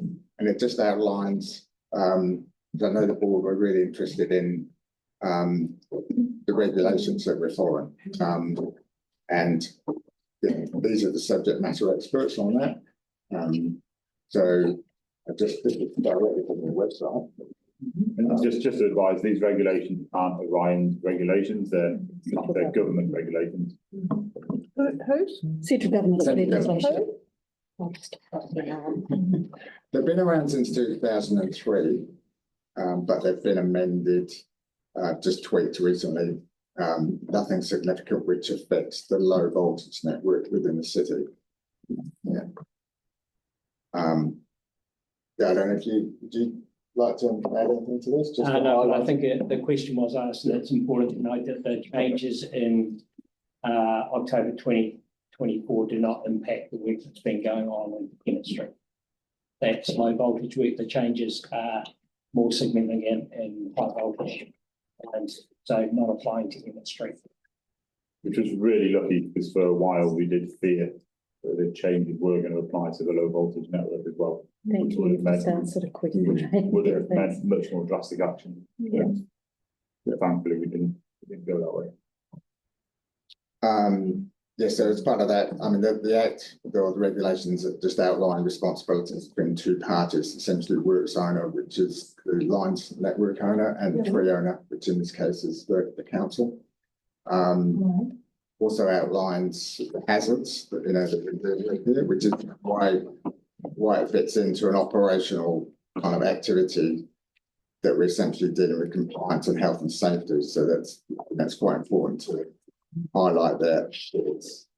We haven't got many choices here. We've got a strict timelines and things that we have to follow. But yeah, just outline there some of the risks that are caused, hazards from trees.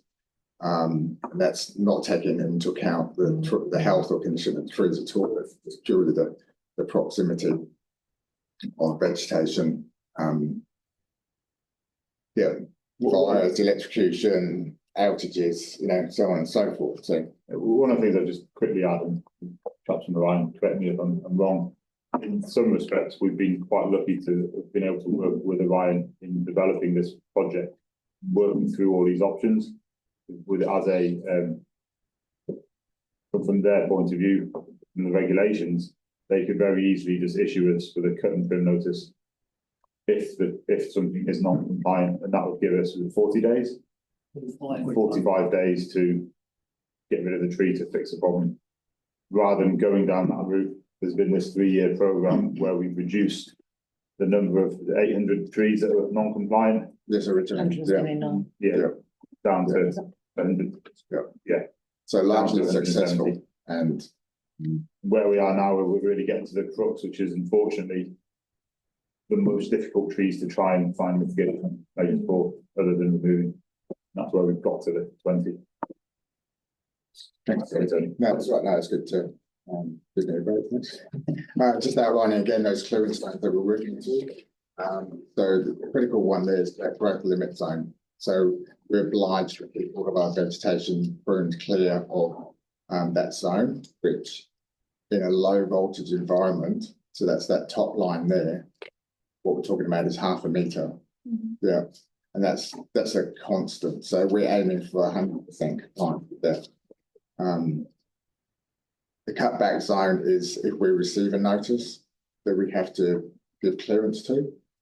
And the notice zone is essentially anything within that zone. We're effectively on notice to be aware of it, to manage it.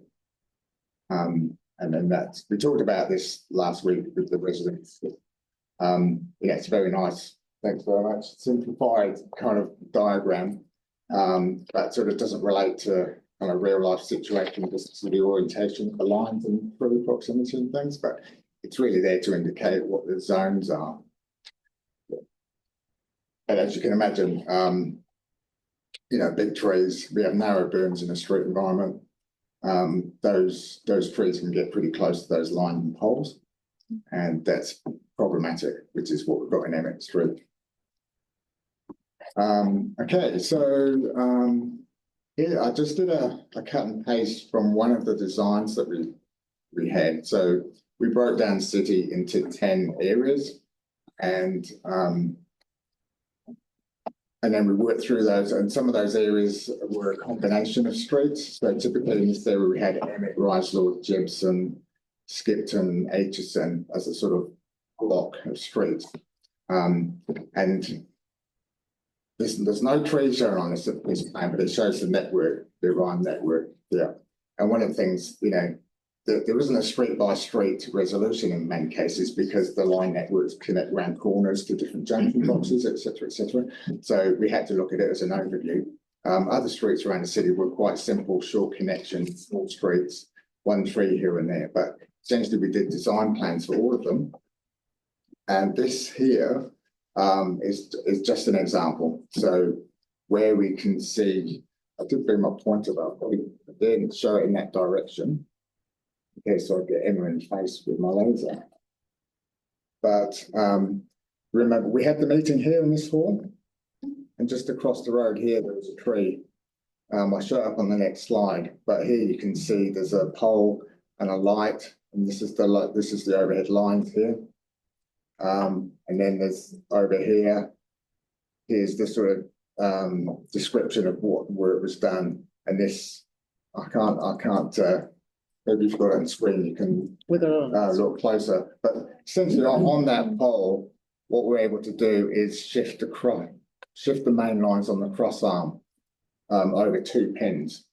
So, as an example, that's the tree there.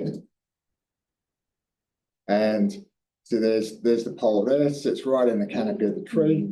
There's an actual contact on that line against the main stem of the tree.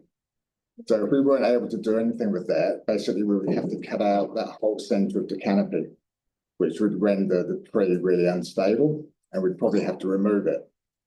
The consequence of that is if we remove that tree, then it has an effect on these trees as well. So, we're not just looking at canopy management of trees around lines, but effectively the whole street and the impacts. So in that situation, we were able to just shift the cross arms, shift the 2 lines. Sorry, we can't zoom in, but over enough to get that 500 metre clearance. Now, if we didn't do anything and we were issued a cut notice, we'd have to prune that to 1.5 metres. So we wouldn't be able to do anything with the lines in that situation, and the tree would have to be removed. Which is why it's really important that we understand that working relationship we have, that Arando would issue us notices. We don't want to get them. The residents certainly don't want to get them, because it means we can save trees like that rather than having to remove them. But that was one of the ones where we had a non-compliant tree. We're changing the lines and we were okay. And then we just have to manage the tree thereafter. I need to show you on that. I think that's right. But that basically specifies every treatment at every pole within the street. And it's only one section, it's only one plan of that whole area. Typically, it's got to relocate the street light on the LV phase, which is just decommissioning of the street light. So get some more pictures there. Okay, so here's a tree that we can prune. It's non-compliant. We can see that they're the main lines. That there is the street light feed. If we can take that line out, and in some cases that gives us the clearance we need, but in this situation, it's the main line going through here, which is close to this branch here. And a photo is good, but it doesn't do it complete justice, because you need to do a sort of 360 on it to have a good look. But we figured out that we could actually prune that branch off there. It's a big branch to remove, but just because of the way the tree's grown over time and the other treatments it's had to lift the property and the road and etc., we think we can remove that canopy and still retain that as a tree. Once again, a consideration that there's a tree opposite, and if we were to lose that tree, it's going to have an effect on this tree. So, this is the detail of what we're trying to figure out. Have you got a little thing of every tree like that? Does the council have that bit of information in its? Yes, so we took this as a precursor to doing the start work notice, but we didn't. It was quite a big document. It's one of every tree in that street that we've got. Yeah, but I took out certain examples. Can we have access to that? Oh, yes, we can share. Yeah. Thank you. I think I can. Yeah. And that yeah. Okay. There's another story around that, but. So this is non-compliant tree that is for removal, and it's really unfortunate because it's a really nice tree. And I think it's sadly this is the tree outside your house. Yeah. Yeah, it's sad because sometimes these are compromises, and this picture doesn't show the full story. But essentially, we've got the power lines going right through the middle of the tree. And there's no way we can prune that in any way to get clearance. And because of where the proximity of the line is in relation to other trees, we can't move that pole or do anything with it that won't compromise other trees. This is one on the corner where the line is crossing the road. So that's just a sad situation where, you know, we have to remove one and it might have saved another two. You got slide numbers there, just so I can write a question down, is that on? It's 9. Sorry, it's on here. Yeah, thank you. So we do, if moving or relocating the pole fixes the problem, we'll look to do that. And that is a viable option we consider. As Tony was saying, in this situation, moving the pole has just created other issues. Or we physically can't move the pole. We would definitely investigate and look to do it if we can. Okay, and then here we've got 2 trees these are some of the other trees that where we have. So these are taken a while ago, but see that street light line now is gone. We have technically got clearance, but you can see from the shape of the tree, it's developing sideways. And this is one of the growth habits of the scarlet oaks. They might live to 150 years in a natural environment, but in a street environment and in New Zealand as well, because they're not native, they do develop. They do develop a broad canopy, and over time that can lead to all sorts of structural problems, particularly then when you're pruning out the central trees. So they're sort of prone to potential. The one on the left, you can see the health of it is not good at all. That's in decline. And given where it is, it's basically situated in a berm between 2 driveways. So all the compacting around that tree, the tree is on its way out anyway. Yeah. So we've incorporated that into the work. Similar to the one on the right. I think we've technically got the clearance there. But you can see there's a stub of a branch that's had to be cut out to get that clearance. And then these wings of the tree growing off. We can't manage that effectively without there being a risk of failure. There's a target there, is that house. There's another target over here, which is the road. And unfortunately, limbs falling off trees is a very real hazard. You probably get them at least once every couple of weeks, don't you, Tony? Not that often. Not often, that's good.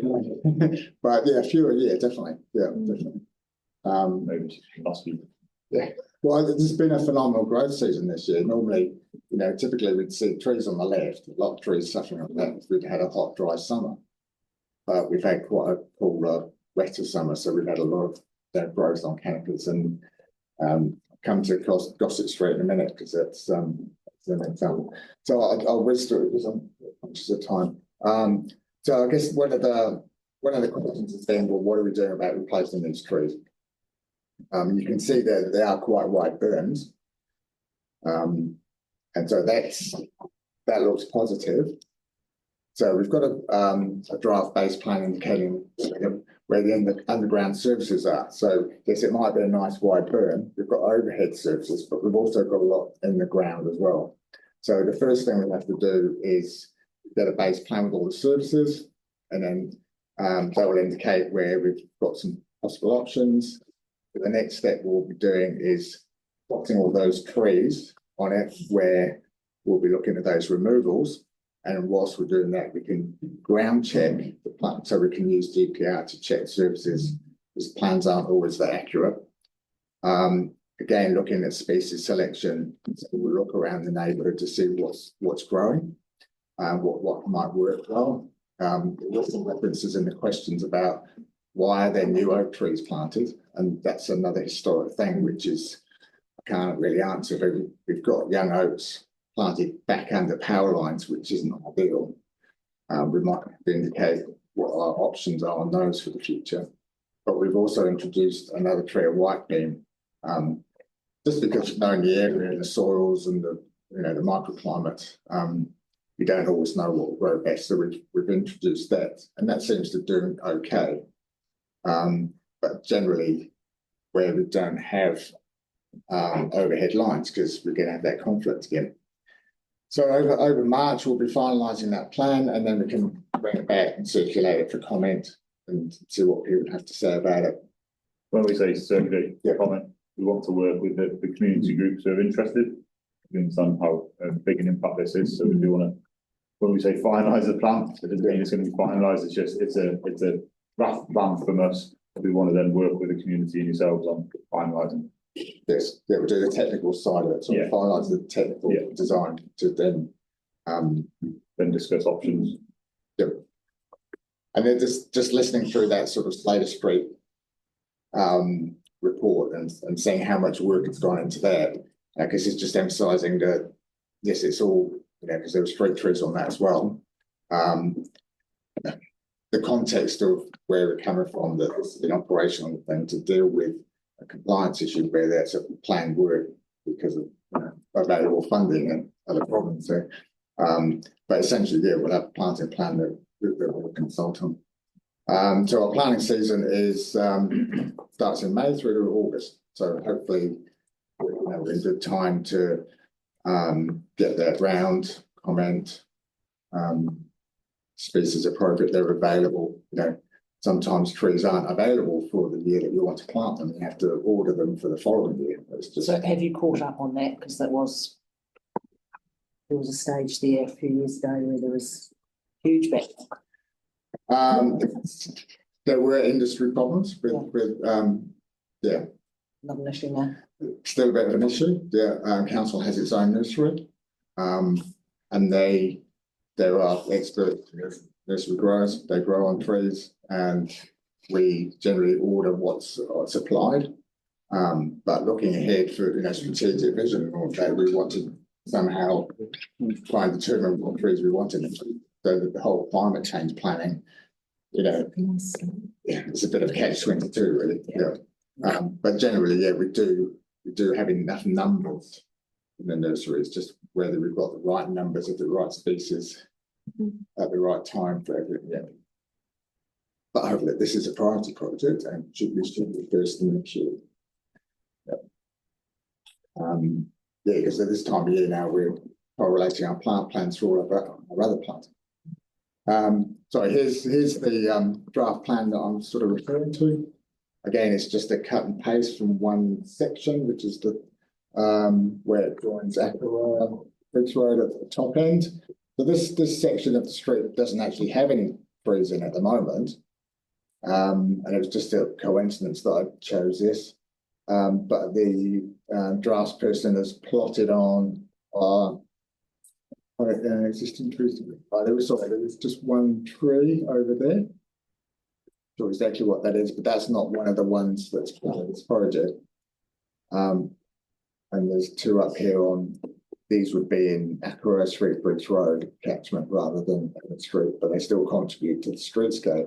They've seen spaces on the plan where they think, so that's the curb there. These are boundary lines.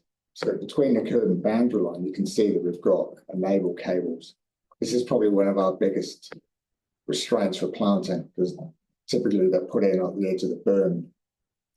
Yeah, and if the berm width isn't sufficient, then it makes it a no plant site, even though it looks visible on the ground.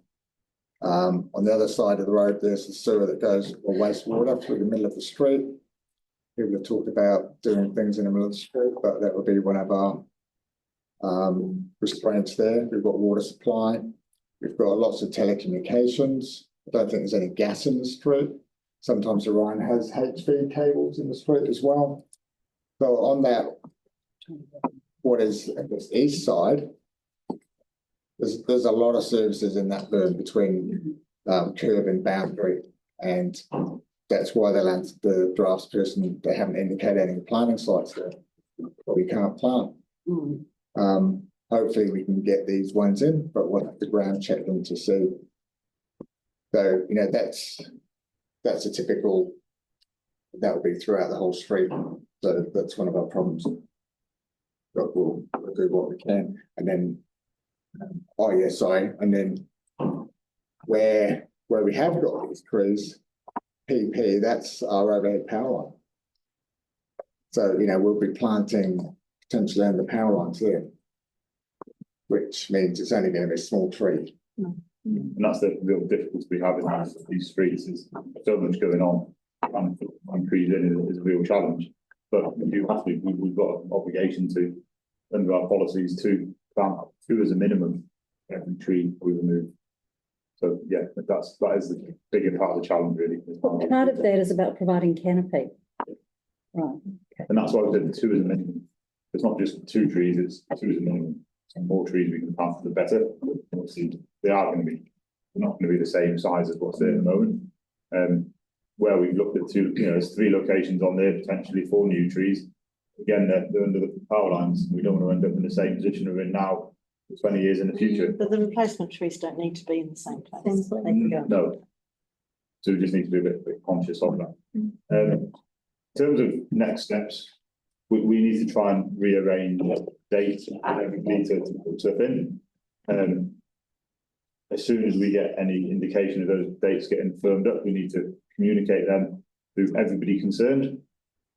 Technically, because it is operational stuff, and what happened in the past was the only communication that got would be a start works notice, and that would be the only heads up that the local residents would get. We normally do memos to the board to notify the board, but we'd only do start work notices for residents. With something as big an impact as this, we recognise that's not sufficient. So we'll keep working with, we know the people involved and people interested. We'll keep working with them moving forward. And as soon as we get an update, we'll pass that update to the concerned, so everybody's on the same page. We'll also want to work with the community on what we do with the removals. There's been a lot of interest in what do you do with the wood? Can it be used in playgrounds and stuff like that? And we're open to try and work with people on those sort of options. But once we get that date worked in, we'll work on all that stuff to try and best utilise what comes out of the trees. And then also simultaneously, we are going to continue working on that replanting plan. And again, even if that takes a workshop with a board or another community session to discuss what that replanting plan can look like, we'll be willing to do that. So over to your. Yeah, I've got a list here. Yes, timing, questions and answers. Yeah, thank you. That was helpful. And I'm sorry, I missed a wee bit, but Want to go back through it? Or? No. You mentioned limited budget, and this is a question on behalf of the community, but were there any options to keep the trees that were discounted due to financial cost? No. No? Okay. And you've answered the other question I had about the choice of species. Pauline, can you say that again, what that question was, please? Were there any options that would keep the trees that were discounted due to budget? Well, undergrounding. Well, undergrounding. Well, undergrounding, not just budget, sometimes it's just not practical. So there's another street we're looking at in Seville Street section. Some of the board members will be familiar with that one. Yes. Number of mature oaks, very similar, slightly different situation. And we looked at undergrounding for that one, and we GPR'd the footpath. There was too many roads on the footpath, too many services in the road. So it wasn't just cost. There was nowhere. So does that apply to Emmett Street? Yes, we did. Ryan might comment on that. Why that undergrounding wouldn't be Emmett Street? Because this comes back over and over again. Underground, and it sounds simple, but we do need a really good response to that. A lot of it will do with the infrastructure that's there. Yes, if we look at what's in there. Yeah. It looks like it's just telecommunications. Yes, it's somebody else's network. It's still the road that we'd have to dig up. So this is where scope is important, because this was an operational project to address the compliance issue as a health and safety thing. It's not a project to rebuild the road or to install future-proof this infrastructure of anything else. We've just got to deal with this issue. So yes, we did look at undergrounding, but it was pretty straightforward to discount at the outset because of the practicality and cost, to be fair said. And neither Council or Ryan has a program in place that we could tap into to explore. So hence next option, that what can we do with the network above ground? And in many cases, we were able to do a lot. Yeah, 28 trees we've managed to retain from doing something else. So is the fact that that area is particularly flood prone affect ability to underground as well? Or is that So I'm not an engineer, but I don't know about the technicalities of that. Possibly that's a question for Ryan. I'm not doing that engineering question. But as far as I think just the scale of the underground looks. I mean, nothing's impossible. You know, everything's possible, but there's consequences and costs associated with it. And if you were to try and underground it here, the cost would be pretty large. But there's other risks as well in that each of those trees going down that street, they've all got quite a large root network as well, and you've got all the services going down there as well. So trenching that road up, put a new cable down there, which is what we saw in Rutland Street, is extremely difficult, just because you're probably going to damage the roots in doing that. So there's going to be tree health issues with that. The more cables, the more joints that you have to try and go under or over, it just keeps adding cost to it. So nothing's impossible, but a lot of it does come down to cost, unfortunately. And that just quickly, that cost that you mentioned at last week's meeting was 1.8 million per kilometre. And For a straightforward. that's for a perfectly straight trench with no messing around with roots or other services. And bearing in mind, for each property, you need a side trench going off it to power those properties, and that price doesn't include those either. And that cost came from Orion, did it? Yeah, just a rough ballpark cost. And there are other people who do the trenching as well as them? Can we get you undercut? In our case, we would normally seek quotes. We could for contractors. But what we've used there is an example of, I mean, we're doing this all the time, so we know it would cost about that in a street that was like that. So the guidance, So it's not based on a quote. It's not based on a quote. So just cutting to this is my last question. You are now telling us there's absolutely no way to save these beds. Well, there is, and they will be cut down. If we don't do something, we do run the risk of Orion issuing us a cut and trim notice.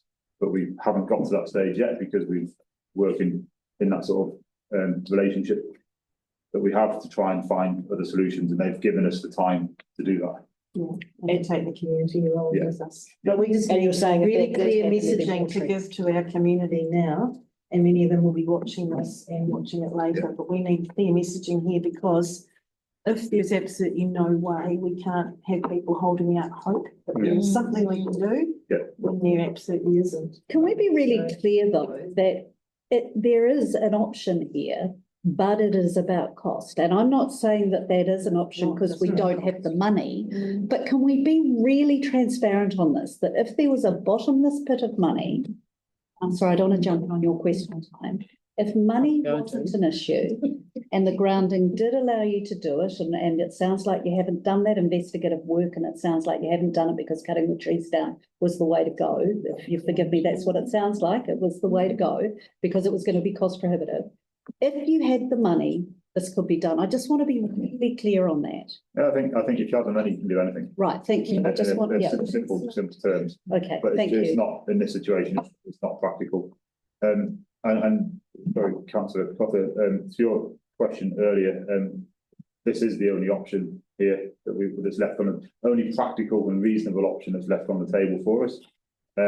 What we need to acknowledge is that we haven't worked as well as we could have with the community, and we certainly want to work more closely with them on the replanting and the use of the wood from the trees. And just going back to the money thing, that if a governing body said, right, no, we want to actually do undergrounding and raise it and we'll pay the sky's the limit. Yeah. We would have to find the money. Yeah. That would take a long time. Meanwhile, you could get the notice that you have to cut them down while we're looking for the money. And there's two we come back to the same result.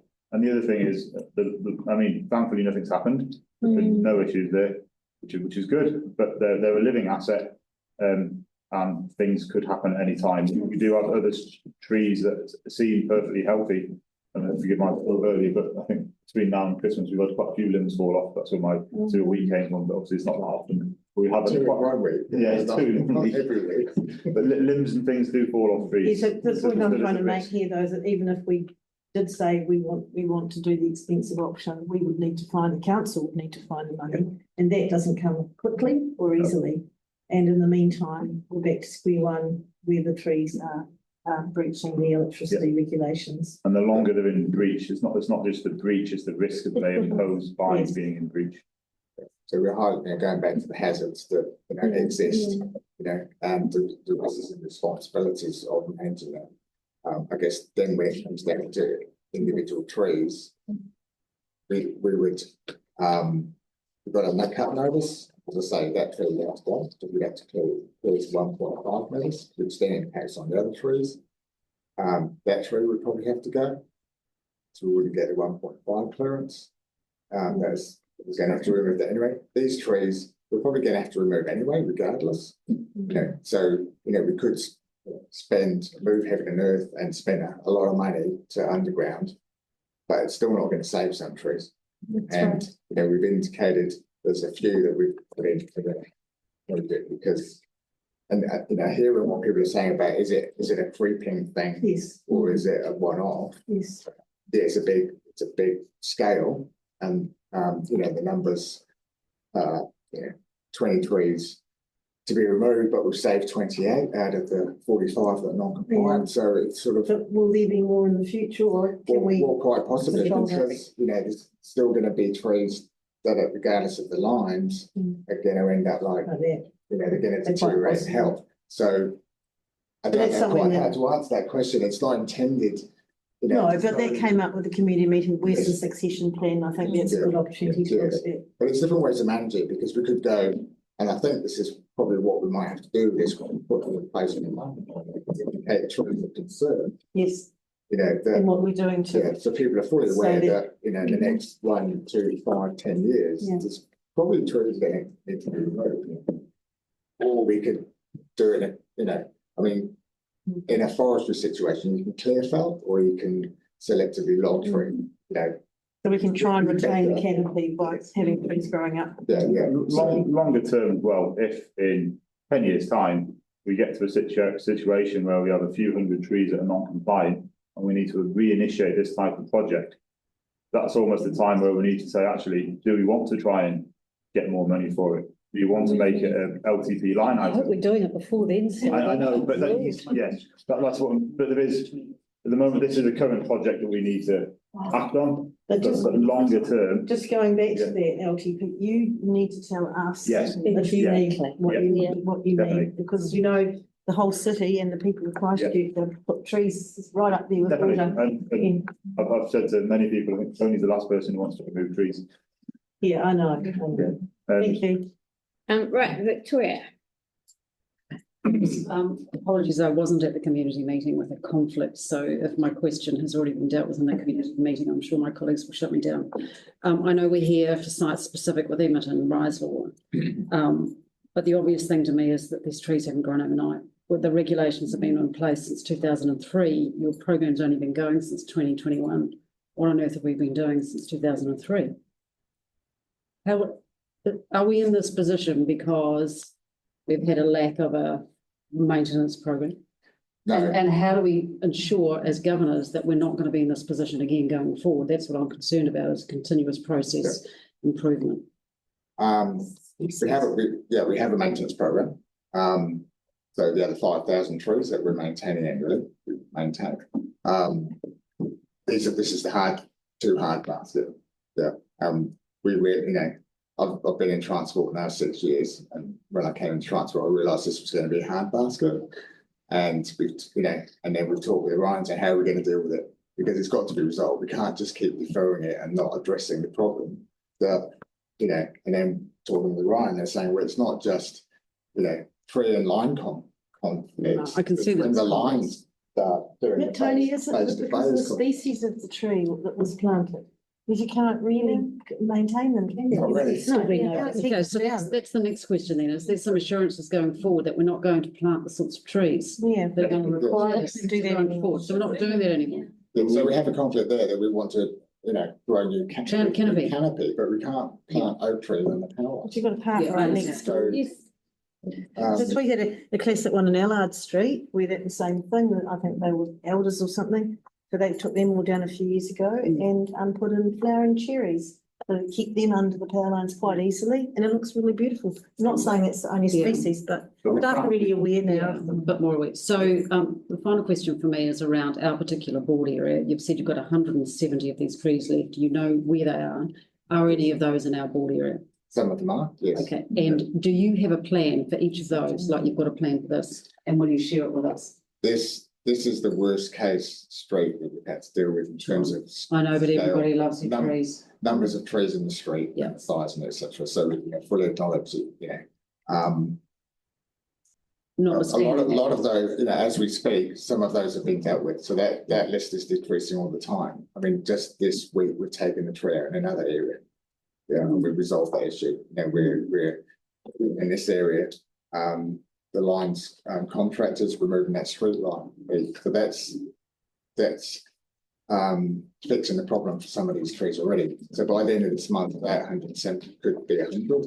Yeah, I'm just wondering, I'd like us to know when this is happening in our particular area. Yeah, if you could maybe share with us the list of trees that we create. Yeah, we have.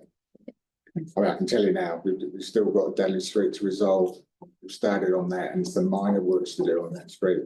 Malvern Street, Mersey Street, Holton Street. They're all in your area. Gossip. Severn Street. Gossip's been done. What about some There's trees touching lines down there It's now. only minor branches. So I've been there today. So we've actually placed poles and moved a cross arm over on that street to move and taking the street light down. So if a branch is touching a line, it's not an issue? It is. Oh. It is, but it's whether you can prune it or do anything about it. So the prescription is keep it clear. Yeah. So in a lot of cases. Sorry, Tony, I'm misunderstanding. So there are trees in Gossip that are touching lines. Yeah, but it's only the twigs. It's this year's growth. So that can be cut off. Yeah. So we're going to have to. Oh, so you're saying it's going to be trimmed? Yeah. Okay, thank you. Thank you. But as far as anything like this goes, no, we fixed that. Yeah. We've moved the poles and the cross arms and the lines and it's fixed. So we've saved half of Gossip Street. Right. Half of it? The side of the street where the lights were there. Right. Otherwise, and a lot of these trees, I mean, these are oaks, but they're limes in Gossip Street. There's been a historical pollard in which we saw in Mersey Street, that was another hard one where we didn't have any options and we had to prune them back. The tree's still there. And because it's been phenomenal growth season, it's just a big bushy twig. So it's greenery there, but it's not a tree as we think of it as being a tree. So we couldn't do that treatment to any of these trees. Tony, can I check please whether you've got St James Ave on your current radar and have we got any issues there that we need to be readying ourselves for? St James Avenue, we've worked in St James Avenue. We've got 2 residual works to do, which is a cross arm house connection, a crossover the street and house connection, which we can resolve just by doing something, and removing the street light feed down the rest of the street. Is it dog legs? We did the top end of the bottom end to do. That saves another tree too. But it also, the other thing with the street light is it means we've got better access. We've got greater clearance, which means less pruning, safer for climbers and people working on the trees and the linesmen working on the trees. So that is an investment in saving the trees longer term, and it saves maintenance costs as well. So personally, I'd like to see, I know this is devastating, but and we talk about money and things, but an ongoing program around the city to start resolving some of those simple ones, which could be a problem in the future. Exactly. So like times out. So how does it happen, please? Because it makes sense to do that so we don't find ourselves in this position. Yeah, so we'll work on that and report back to the board on the numbers we're looking at. And it's not just about your board issue. No, it's it's wide. But you've raised it as a concern, so we will get back to you on that. We'll also we'll put back to you just through a memo, an email on all of the works that are happening in your area on the rest of this project. So you've got it on record. Sorry to drag on, but one final one in relation to the legislation. Have we had a change in legislation that's required us to start doing some of this work now? No. That's Right, I've got Ellie next, then Emma, and then John. Great, thank you. Can we go to slide 9? And the other thing is I want to be really careful here that we're not going back over what was done badly, what was done wrongly, what could have been done better, right? Because actually that's not going to achieve anything unless we learn from that, as you've already said. One thing I just want to raise about looking back, though, with the issue is talking about this being an operational issue. I've heard you guys use that phrase several times, and I know that operational is generally something that elected members and others stay out of because you guys have got to get on and do your job. I think what's probably been lost here, if I can be so bold, is the disconnection between operation and the community and humanity. Okay, because it might be operational because it's required under the legislation. And I know you understand this now, and I'm absolutely gobsmacked that it's something you didn't understand prior, even with the Mersey pollarding. This is not operational from an elected member's perspective. This is a community issue from the elected members' perspective. So even with the Mersey Street severe pollarding, there was some surprise that that was reacted to the way it was by community. Again, a real disconnect I felt between an appreciation of the effect that this has on people and their wellbeing. I get a physical ache when I think about these trees going, and I don't even live in the street. This one here, you made mention, it says, is that was the next one, Ellie. Oh, was it? that one. That was the one that I said slide 1 on. Oh, now that was the one that you mentioned. I wondered, how did that tree get to that if you've got a maintenance management plan in place? You can see where the lines are. Yes. How did it get to that point? So a lot of these, if you take the lines out of the equation, trees are in the street. So we have to maintain and clear the street. So 4.5 metres above the carriageway at the curb. No, sorry. No, maybe I'm not being clear. Okay, sorry. You can see where the traffic, you can see where the electricity lines are in the tree there. Yeah. You can see how much growth there is on the tree. Yeah. That's in conflict with the lines there, isn't it? Yes. How did it get to that point, though? That didn't grow like that overnight, right? No, it didn't. No, it's been left to grow. Right. And it hasn't been maintained. Yes. Okay. So that's been the problem, is that probably prior to both mine, so it's time it sounds as well, if I'm honest. No, that's good. And again, you know, there's no point in looking back here, but I do know that when I asked the question about the Mersey Street tree, you know, and you look at the trees down there, and the comment was made at that street meeting that some of those trees have not been touched for decades. Right? But that's not true. It's not true? No, because we maintain all of our trees. Okay, that's fine. Good, you've answered my question because I found that quite incredible. But it might be a perception. I'm not saying that's not true, because how they've been treated over decades has been different. Some people might have a perception of how they were pruned in the I was told that by a council member, but that's what I was told by someone in the tree team. So yeah, because we did discontinue the heavy pollarding that we did on a lot of these, like in Gossett Street. Yeah. They would have been cut back 40 years ago. Yeah. And it's already grown since. So probably in about the 80s, that was discontinued, and trees were left to grow. Right. And then the electricity reps came in, saying, no, we can't, you know, we've got to address this issue because we've got risks and hazards. So that's the whole reason the reps came in. Yeah, okay. There was a decision made to stop pollarding, stop the pollarding program. Can we just make an electricity app? What I'm wondering though is just from I think what this has highlighted, and I know you've talked about our board in particular here and informing us and whatever, but this has got to be a part of a really important citywide piece of work. And the point that Pauline made about the LTP and annual plan, I mean, these trees are infrastructure. This sort of stuff should have been coming to council, you know, 20 years ago, when it was clear that there was really significant funding that was needed either to manage the trees or to get this undergrounding done, because it's actually more resilient to have the lines underground in a non-earthquake environment. From a weather perspective, it is more resilient to have them underground. And I've heard you say to the community that it's actually more resilient to have them above ground, which I'm told is not correct, and that there is a lot of information about this. The undergrounding is actually the safer, more resilient in a non-earthquake environment. So from a weather event perspective, it's much more resilient to have them underground. So we're going to have in an earthquake environment. Yeah, but we're also in a very high risk weather environment. So the flooding and the wind and and the rest of that is a greater risk for us at the moment than the earthquake. Yeah, that's it. Had a big snow for a while, but snow does, you know. There's pros and cons to each.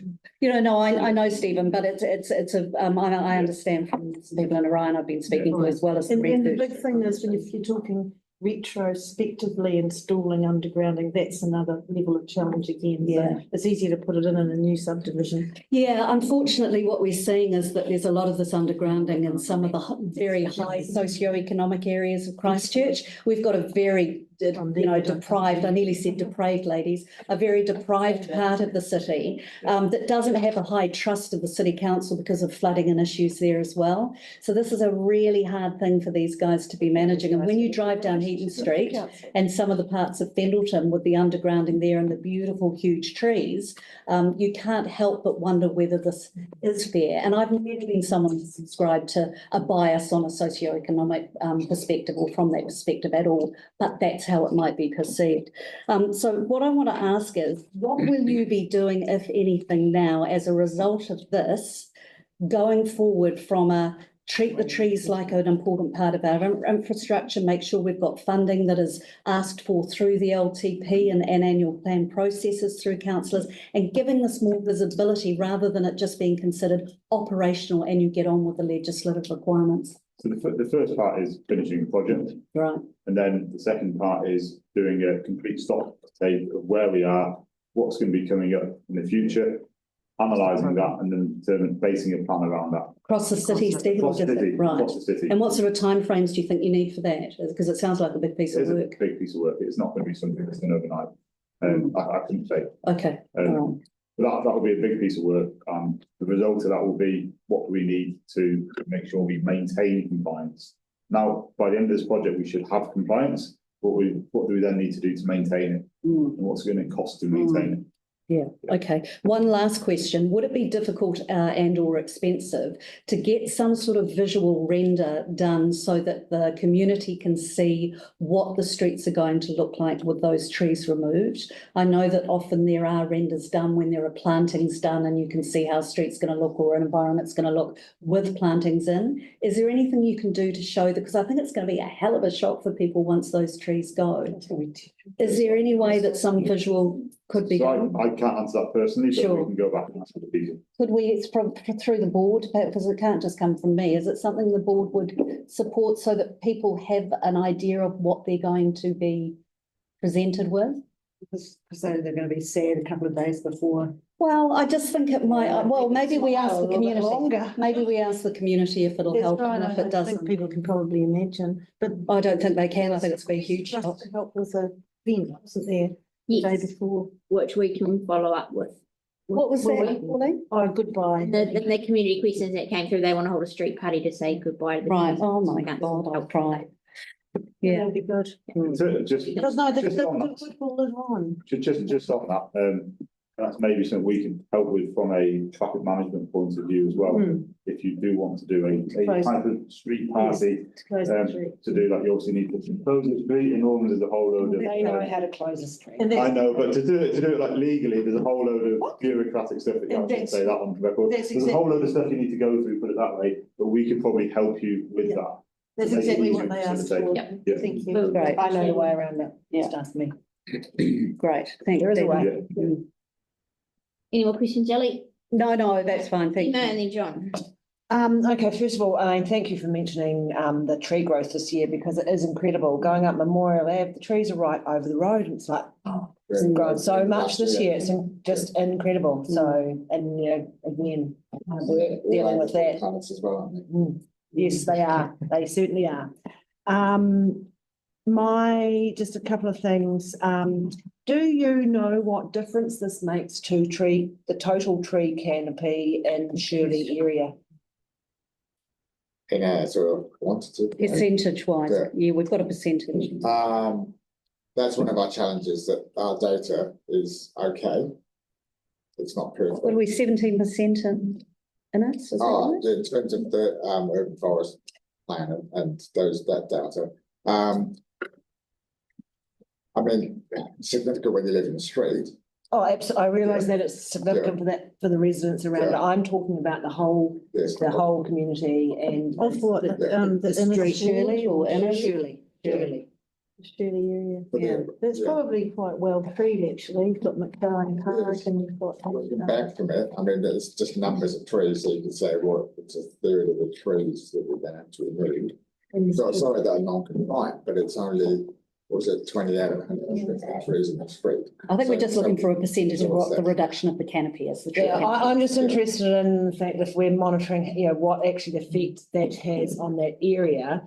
And because, of course, we do have parks around, things like that. So, are we, not just replacing on the streets, are we replacing in the parks? But extending the street, the That was cover in brought the up at the parks meeting. to make up for the overall loss of canopy in the Part of area. the plan we're working through with the community. Yeah, Toby Chapman talked about that at the meeting, Yeah. and McFarlane Park is now going to be pushed up to the top of the priority list. Yeah. The urban forest plan. Okay, great. So, I've got a. Yeah, we do need to wind up because of. Well, yes, I've waited for a long time to ask my question, so I'll continue. Thank you. Now, what about other things to do with beautifying the street? Well, they talked about, I wasn't at the meeting, so apologies, but have history boards, like you heard today, you've heard from the community that it's part of their history. It means a huge amount to their social history, the social history of Christchurch. Is that being replaced in another way on the street, i.e. history boards or something along the lines of that? We'll be willing to work with the community on that type of stuff. Great, okay, excellent. Something that progressed and board though, but it's great. Well, I don't. No, I think it's a great history idea. boards in Thanks the for community. bringing it up. And also, I mean, I know you can't put trees in, but again, greenage, thinking outside the square to, just to take away that pain when this happens. Can we think about that? Even temporary structures going in there or something, just to make it not so We could have harsh. We could have a chat with our road landscapes team to see what we could do. If we were to do something like that, we would have to come back to you for approval through the delegations. But involve the That's okay. community. And involve. We've got a good like the planter boxes or something. Yes, there would be a bit of a time and. They're temporary, they're all. Might be able to find some. And again, we'd be willing to look at it. We haven't necessarily got a budget for that. Take them off Gloucester Street. Yeah. Well, like the ones we got in Eastwood Village, we got them from Maryvale before we're no longer needed, they upgraded. We can see if there are any that are coming up. Repurposed.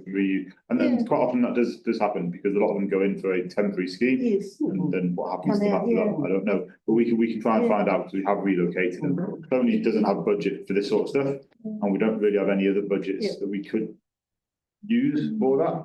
If we've got any temporary stuff, we can look to use them and just relocate them. We've got a week to make it. Especially, Well, I mean, I just want to bring that up again, because from a community point of view, the people living in the street could go, oh God, look what they've happened. I want nothing to do with it. I'm going to close my curtains and I'm never going to do anything on the street again. I'm not going to pick up a piece of rubbish. I'm not going to do anything.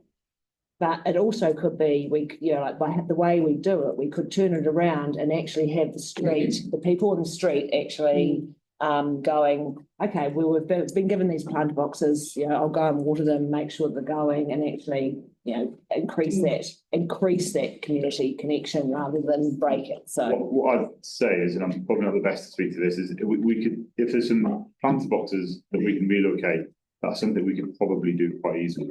Anything more than that, I think it would need to be something that comes from the board as an action. It has to come it comes from the community, but these are just ideas. I mean, in terms of working with council, yes, it can come from the community to you as a board. But then you as a board need to put something together and put an action through for us to try and find funding for it. Well, our role is to look after the well-being of the people of Christchurch. And we work in our team with the community to see what project ideas they may have. Right, good idea. Good idea. Any more, Emma? No, that's it. All right, thank you. Has anyone in the world installed sort of spacers on trees? I'm grabbing at branches here, really, but what I mean by spacers, when houses are being moved and they put the bow over the top and it pushes the lines up. So why not do that with a tree? I'm hypothetically asking here, where it basically pushes the lines out around the tree, arcs them around or weaves them through the bough or over and under, essentially using the tree as the pole. Why doesn't that happen? Or does that happen? Well, we've seen situations where we've had contacts and you know, lines being moved by fruit growth. A natural yes, process that's very live, and that's one of the problems, isn't it? And you know, I mean, I can talk for the trees, but I can't talk for the lines. Sorry, so These have to be changing it all the time. Yeah, that's because the tree is not is not and static. that's happening. Trees are growing, they push the lines out and run into all sorts of strange configurations. And really, because those oaks, they don't look like they're going to grow a hell of a lot more, change their shape a lot more. They have over that time to the point now where, you know, we've got this situation, the close proximity, the contacts, you know, trees move as well. So depending on what the line is, where it is in relation to the tree, what part of the tree, you know, the wind dynamics, you know, so it's a constant flux. It's not a purely engineered static situation. Yeah. And then what we're dealing with is a living, you know, biological thing which has its own functions, and then you've got an engineered thing. Solution. Yeah, which I'm not an expert here, but that's feeding electricity. You know, that's another force, you know, isn't it? So, you know, I don't know how much you can play around with these things. Turn it into a seat, street seat. Yeah, well, we talked about it at the meeting. Did you hollow them out? But the regs are quite clear. You've got to maintain that clearance. Yeah, yes. There's no ifs and buts about that. If it's not, it's very prescriptive. Yeah, what I'm spitballing here is pushing it out. Yeah. Establishing it's using the tree as the well, we tried to like in Gossip Street, we've moved lines over, but I think essentially they have to go in a straight line. Yeah. Okay. Yeah.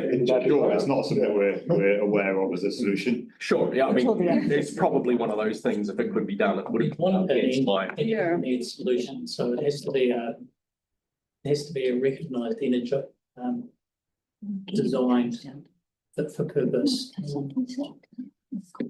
Yeah. You wouldn't be able to use a tree to deflect. Okay. It's generally done. Yeah. It's be a generally accepted engineering concept. Got to keep that separation rather than the sort of them being connected. That's the problem. That's the conflict. Yes. Yes. Yeah, so, what I'm thinking is isolation. You know, but if it's not done, it's not done. Sparks across. You know. As Tony said, you've got a dynamic structure that's moving, and lines that are moving independent. So you need. Yeah, it's a dynamic structure that's. You can't be mixing the dynamic structure of a tree doing this with lines that are doing this. They're all. Yeah. And they need. And poles are rigid. I take it by definition and don't have those. Poles are rigid, but moving. Is moving. The lines are moving. So you got lines moving, trees moving as well. So you need to have enough separation. Okay. Anything else, John? No, that's all. Thanks. Okay. I think that is everyone's questions. Next steps, Emma? Next steps. So going to continue working with the community on what happens before the trees come down, that communication. We're going to work with the community about what happens to the trees when they come down. The community is going to be included in the board as well on the planning for the replanting for both the street and McFarlane Park. Our councillors may need to push around the table for any funding that you'll eventually come back with when you start that next step. Once this project's finished, you move on to the long-term maintenance. So that's something we as a board and our councillors can push for the funding for. Have I missed anything? We'll work with the community on any road closures as well. Yep. Yes, do you want to come to the event? Okay,